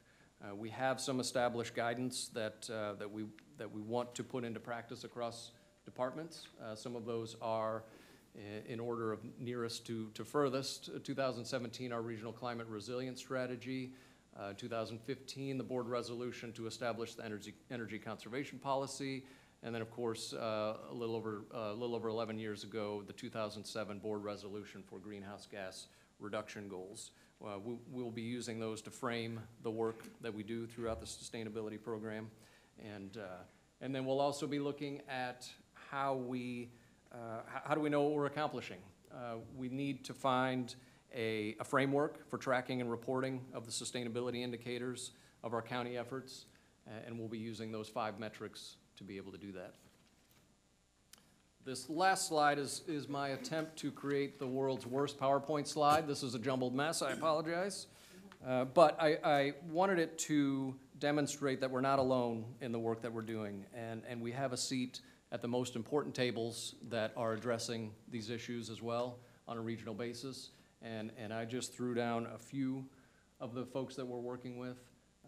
Some of the more very current issues that we'll be confronting or efforts that we'll be tackling is the creation of a climate action plan on a regional basis, where we'll be looking for, we'll be focusing on solutions whose co-benefits justify their implementation. What that means is we'll be looking for initiatives whose benefits, even climate action plan notwithstanding, would make sense. So we're looking for potential cost savings. We're looking for potential public health improvement efforts, not only the environmental aspects. So we're looking at being able to focus on those that have pure co-benefits across the board. Again, looking at those 3 sectors that we need to keep in mind and keep focused at all times. That's what we'll be focusing on. And then we'll also, as part of that climate action plan, we'll be updating our greenhouse gas emissions inventory on a regional level with our community partners. The last one we have done as Johnson County was in 2013, so ours has some long whiskers on it, and we'll be looking to update that, but again, not only for Johnson County, but as a region as a whole, utilizing all of our partners and being able to reduce the resource burden for each local government. It's expensive for one local government to do on its own. We're applying for a grant that's due tomorrow to provide technical assistance to be able to do that on a regional basis, which we're really looking forward to. So that's sustainability in Johnson County. Okay, question, Ms. Hanslick? I just wanted to take the opportunity to thank Brian. He and I have both been active in the KC Metro Climate Action Coalition, and I've had the opportunity to join him at a couple of community meetings. He does an incredible job of presenting all the things that the county is doing in terms of sustainability. We can be very, very proud of his representation in the community and helping to raise awareness that the county is doing a lot in this area. And I am just thrilled that he is part of our staff and look forward to continuing to support those efforts. So thank you, Brian. Thank you, Commissioner. I appreciate it. Okay. And next, we have a new responsibility, a newer responsibility for the Public Health Department, and that has to do with our medical examiner. And we're office. going to skip over the facility update that Brad Reinhardt was here to present. But in the Sorry. interest of time. Sorry, Brad. We're going to just move right on to the operational presentation by Dr. Peterson. So if you want to move forward to slide 26. Okay, thank you. And Dr. Diane Peterson, medical examiner. I just wanted to go over briefly with you one of the major questions that I've gotten in my 3 months on board so far is what is the difference between medical examiners and coroners, and then give you an idea of my staffing plan, my operational plan, and then my overall goals for the office. So the differences, so coroners, as you know, Kansas is entirely a state of coroners by state statute. Different states can do it differently, and it's defined by the statutes. In Kansas, to be a coroner, you must be a physician. That's not so in all states. For example, in Missouri, you are elected, and so anybody can be a coroner in the state of Missouri. Construction workers, a lot of them are funeral home directors. There's a veterinarian that's a coroner. In Kansas, you have to be a physician, but you can be any kind of physician. You can be family practice, OB, surgeon, whatever. And the amount of training that one gets in medical school for death investigation is essentially zero. And so these coroners in Kansas, at least, have to do basically on-the-job training. There's very little organized training for them to learn how to properly conduct a death investigation and certify a death. The state of Kansas does not have a coroners association, for example, to organize the coroners and assist in training. Missouri does have a coroners association that gets them together twice a year to provide training so that they may do quality death investigations. In Kansas, as you know, the coroners are appointed by the county commissions, as you have done. Since these physicians, at least in Kansas, are not pathologists, they have to hire somebody else to do the autopsies for them. And clearly the coroners in other states also have to hire a physician to do the autopsy for them.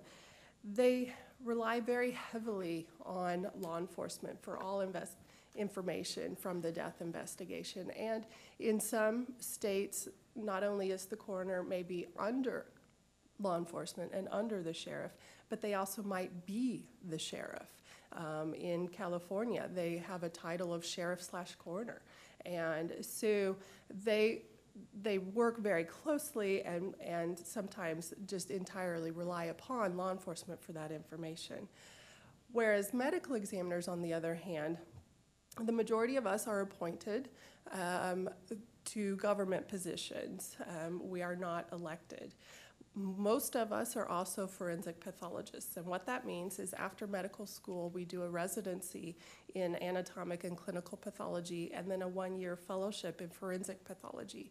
And during that one-year fellowship, that is when I received intensive training in how to do good quality death investigation, how to do autopsies, how to go out to a scene and investigate a death, collect evidence, testify in court.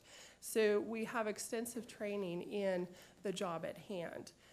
And we are separate from law enforcement, and that's very, very important, and that's something that I tell everybody. Medical examiners are meant to be non-biased, non-advocates. My job is simply to say what I see and interpret what I see without undue influence or bias from anybody. So I always tell people I don't work for law enforcement, I don't work for the prosecutors, I don't work for the defense, I don't even work for the families. I will make all of them mad at some point by what I say, but it's important that I just simply say what I see and interpret it without any influence. My staffing plan right now for the medical examiner's office is to have 2 forensic pathologists as well as 2 administrative staff. I will have 2 full-time death investigators who will do basically Monday through Friday, 8 to 5, essentially.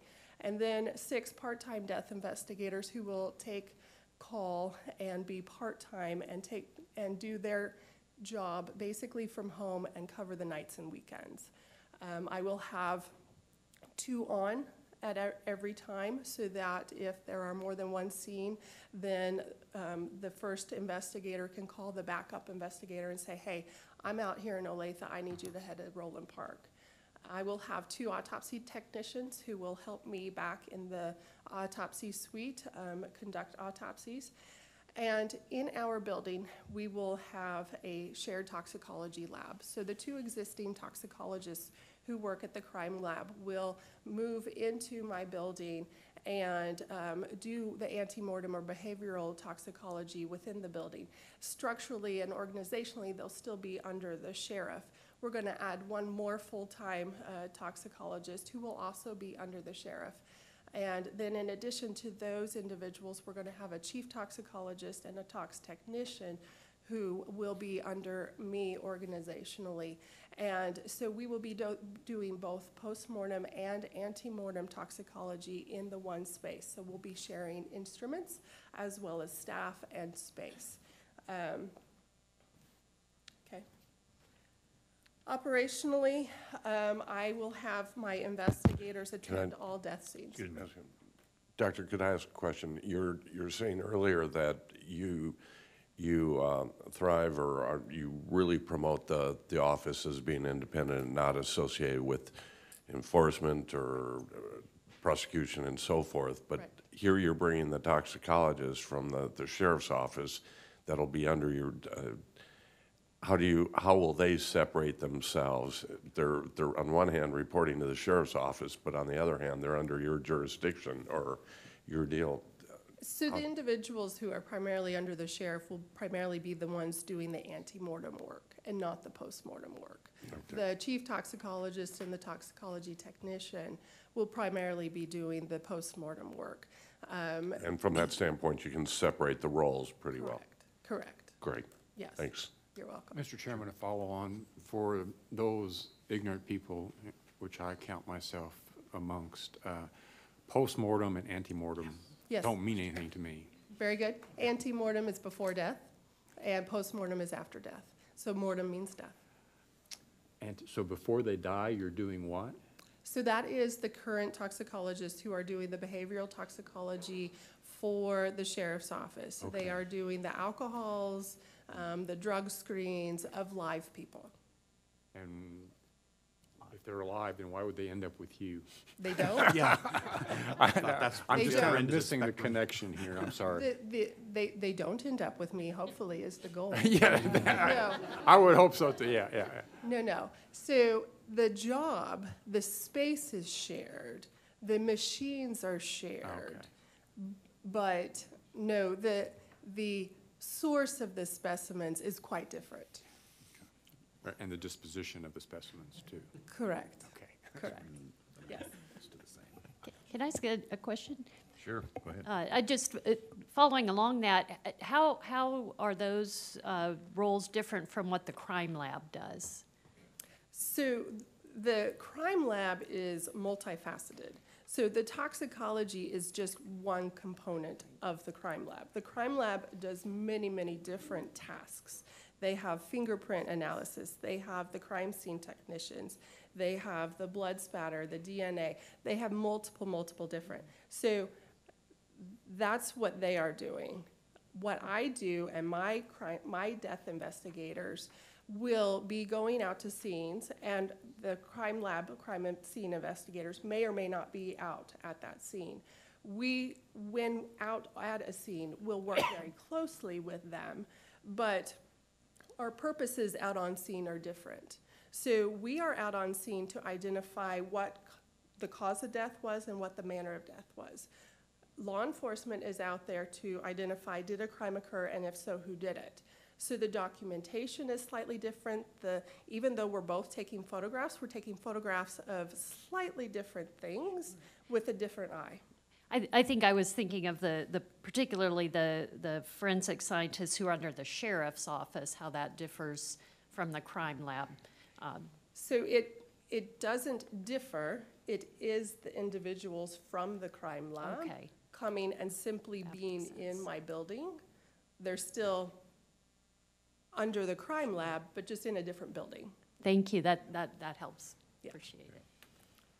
So again, I'm going to have the investigators go out to all scenes. And so those are even scenes where there is a doctor willing to sign the death certificate. The only scenes that we will not attend are natural deaths at nursing home and hospice.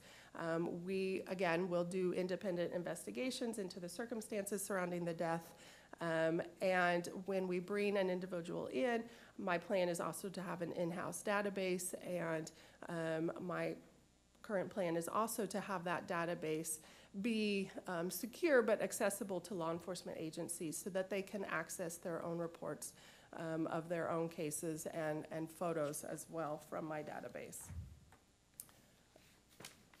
We will then perform all the examinations at the medical examiner's office, and currently we contract out to a private practice forensic pathology facility, and pretty much everybody that goes to that facility gets an autopsy.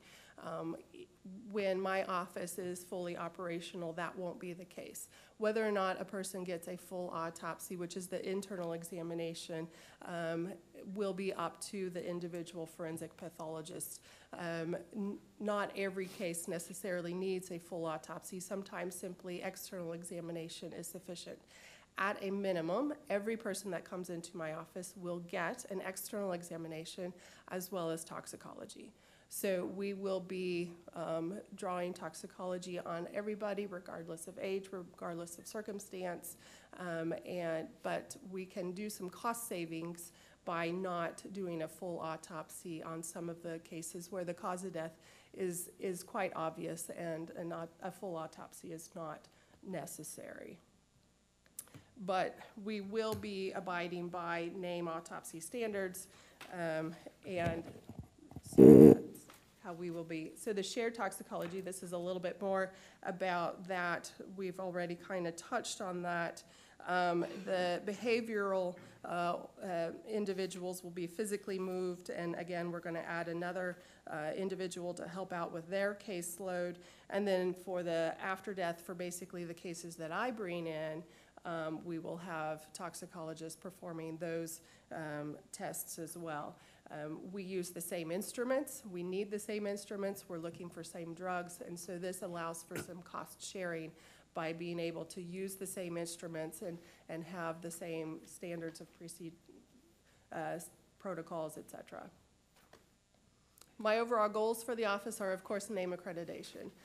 That's the National Association of Medical Examiners, and what that does is that says that we are operating at a high quality and a standard of care when it comes to forensic pathology. The only offices in the region that are NAME accredited is the Jackson County office in Missouri and the Wichita office. No other offices in the states of Kansas or Missouri are accredited by NAME, and so this will be something that we will be working towards. I predict there will be growth of the office, and soon we will be providing this service to other counties, either as their medical examiner and taking over all death investigation in those counties, or doing their autopsies for a county coroner on a case-by-case basis and being a reference and a source of information, as well as the ability to do their autopsies for the outside coroners. My plan is also to increase the relationship with the Kansas Department of Health and Environment. I have already been working very closely with the state registrar. There are grant possibilities and for the office. And then one of my primary goals is to increase mass fatality preparedness. I am involved with Mid-America Regional Council. I'm also on the local mass fatality team as well. Ms. Fast, do you have a question? I guess there's like more understanding on the funding of all these services. I mean, does the state provide the county? And if we're doing it for other counties, is it cost basis? And where do counties go now? I mean, to me, I can see every county in the state wanting Johnson County, and that's. We hope so. We hope so, yes. Well, so- They're dying to get to Johnson County. Yeah. Wow. No, but in terms of, you know, because some services You were are thinking just it. cost basis, and so are we going to, I mean, is Johnson County taxpayers subsidizing then, going to be subsidizing all the other counties in the state, and is the state helping us? Perhaps I can respond to that. The answer to your last question is no.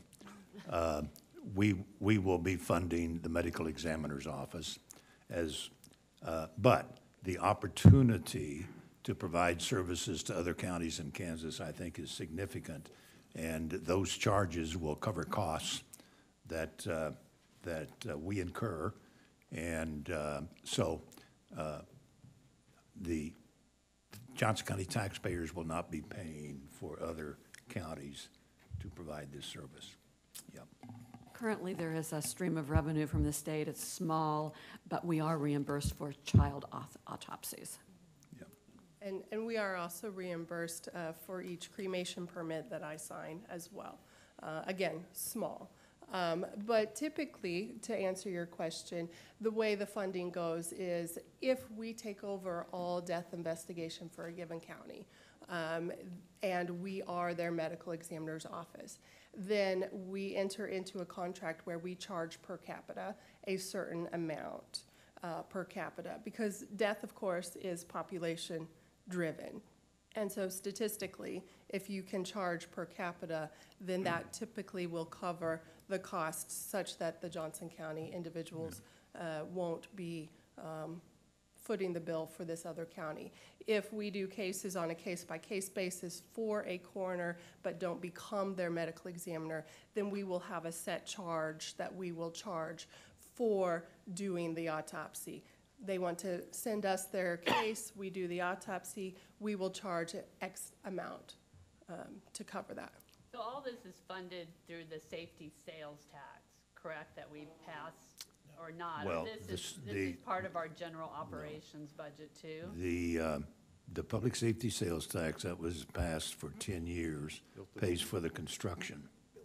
And that sales tax will terminate at the end of 10 years or until the bonds are paid off. So the public safety sales tax, only the construction. This will be an ongoing budget cost for the county's general fund to pay for. And we'll find out information of that in a few minutes when we go through the budget process. It's a huge expansion. I'm not against it. It's just, I think taxpayers need to understand we're adding on a significant amount of services here. Well, but again, we Yes. were paying for those services to a other private contractor. So we did not have the capital costs, but all those costs were included in the charges that we were having to pay. And so any association with other counties or jurisdictions, as we've done in the past on many cooperative efforts with cities, our costs will be covered. And so that will continue to be the case. Thank you. Mr. Ashcraft? Mr. Chairman, you almost said what I was wanting to ask. Maybe in the near future, I'd like to get an understanding of your business plan and the ROI. I mean, you've touched upon it and you've kind of outlined it. It's kind of mushy for me, so some further education would be helpful if you could. And a change on conversation. At some point, will we be getting any kind of update in terms of your infectious diseases, pandemic planning efforts for Johnson County? You brought that up 6 months ago. I don't remember when our last meeting was, but I didn't see anything in here on this, and I was hoping at some point, because we're coming upon the 100-year anniversary of the second wave that was pretty devastating. Well, I know the last time we were together, or one of the most recent times we were together, we did talk about the measles outbreak, and so that may have prompted some of your thoughts then. We'd certainly be happy to put that's sort of ongoing work that we do, and a lot of times in these meetings, we try to highlight things that are emerging or sort of newer initiatives or efforts. So we'd be happy to. Well, I don't want a pandemic to be emerging. No, we don't, for sure.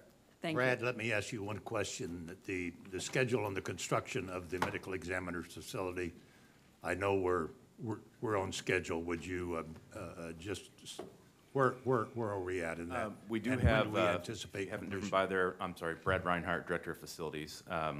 If you haven't driven by the medical examiner's facility in the last day or two, you'll notice that steel is coming up out of the ground, so the structure is starting to form up. I will sheepishly admit that we did lose a couple of weeks over the winter with January weather and February weather.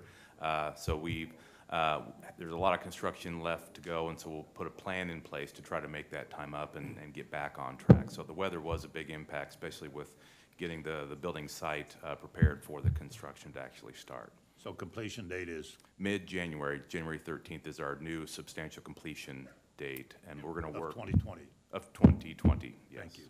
All right. Well, I think in this instance where it is an expanded responsibility of the commission, at least when the facility is completed, we can meet there, and Doctor, you can give us a full and broad explanation of Ante-mortem. But yes, I would be well, happy to. some of us did have a chance to visit the medical examiner's office in Jackson County, and so that was an interesting experience. But we will make arrangements to further educate ourselves. Yes, Ms. Ansley. I just wanted to say, as someone who unfortunately had to work with this system in my previous position, I am so excited about this opportunity to have these services here in Johnson County. I think it'll bring a lot more dignity to the deceased. It'll bring more dignity to the families and provide a lot more information that's available right here without having to go through a very difficult system. So I'm really excited. So thank you for this report. Thank you. Ms. Marsh, any closing comments you'd like to make? Well, we really appreciate the time to bring these three kind of important topics to you this morning, and we'll certainly welcome the opportunity for further discussions as maybe suggested by Commissioner Ashcraft and Commissioner Brown about areas where you'd like a little more information. So we'll look forward to that opportunity. All right, could you remind us when the Solid Waste Management Advisory Group meets, in case anybody would like to attend? The next meeting is May. It's like the second Wednesday in every on a bi-monthly basis. The public meeting's what's important right now. Those Right. Yes, those engagement meetings are coming up on April 26th. I'm sorry. Sorry, April 24th. And the Public meeting is at night. Okay. At the Central Resource Library. Right. Okay, but those will be published, I hope, and perhaps next week, Maury, we can have a listing of those meetings so they can be publicized. Certainly. And the sustainability effort, is there an advisory group for that effort? Or is that part of the waste management? It is not part of waste management. We do not currently have an advisory group, but we do intend to work on that. Okay, thank you. All right. Any other questions? Mr. Brown? Chairman, I have just one on the sustainability piece for recycling. I heard you say that much winds up in a recycle bin that is not supposed to be in there. Is there a list, something simple that I can have to put on Facebook and to publicize, maybe even post on the wall in my garage above ours? Does such a document exist, and if it doesn't, can we get one? Yes, we can get you Okay, something. thank you. There's different types of lists, but yeah, we have a pretty comprehensive one we can get you. Well, I should note this, Olathe has its own recycling and effort, so I assume there's similarities, but there could be differences. You mentioned plastic, did I hear correctly? Trash bags. Plastic Well, is plastic recyclable, bags, right? Plastic bags and things Oh, like right, that should right. not be going in there. The Yes, Price the hard Chopper plastics, bags or yeah. the Macy bags, yeah. Yeah. Yeah, okay. You can recycle those at like your Hy-Vee or Price Chopper or whatever, your plastic bags, but they shouldn't be going into the recycle bin. Okay, all right.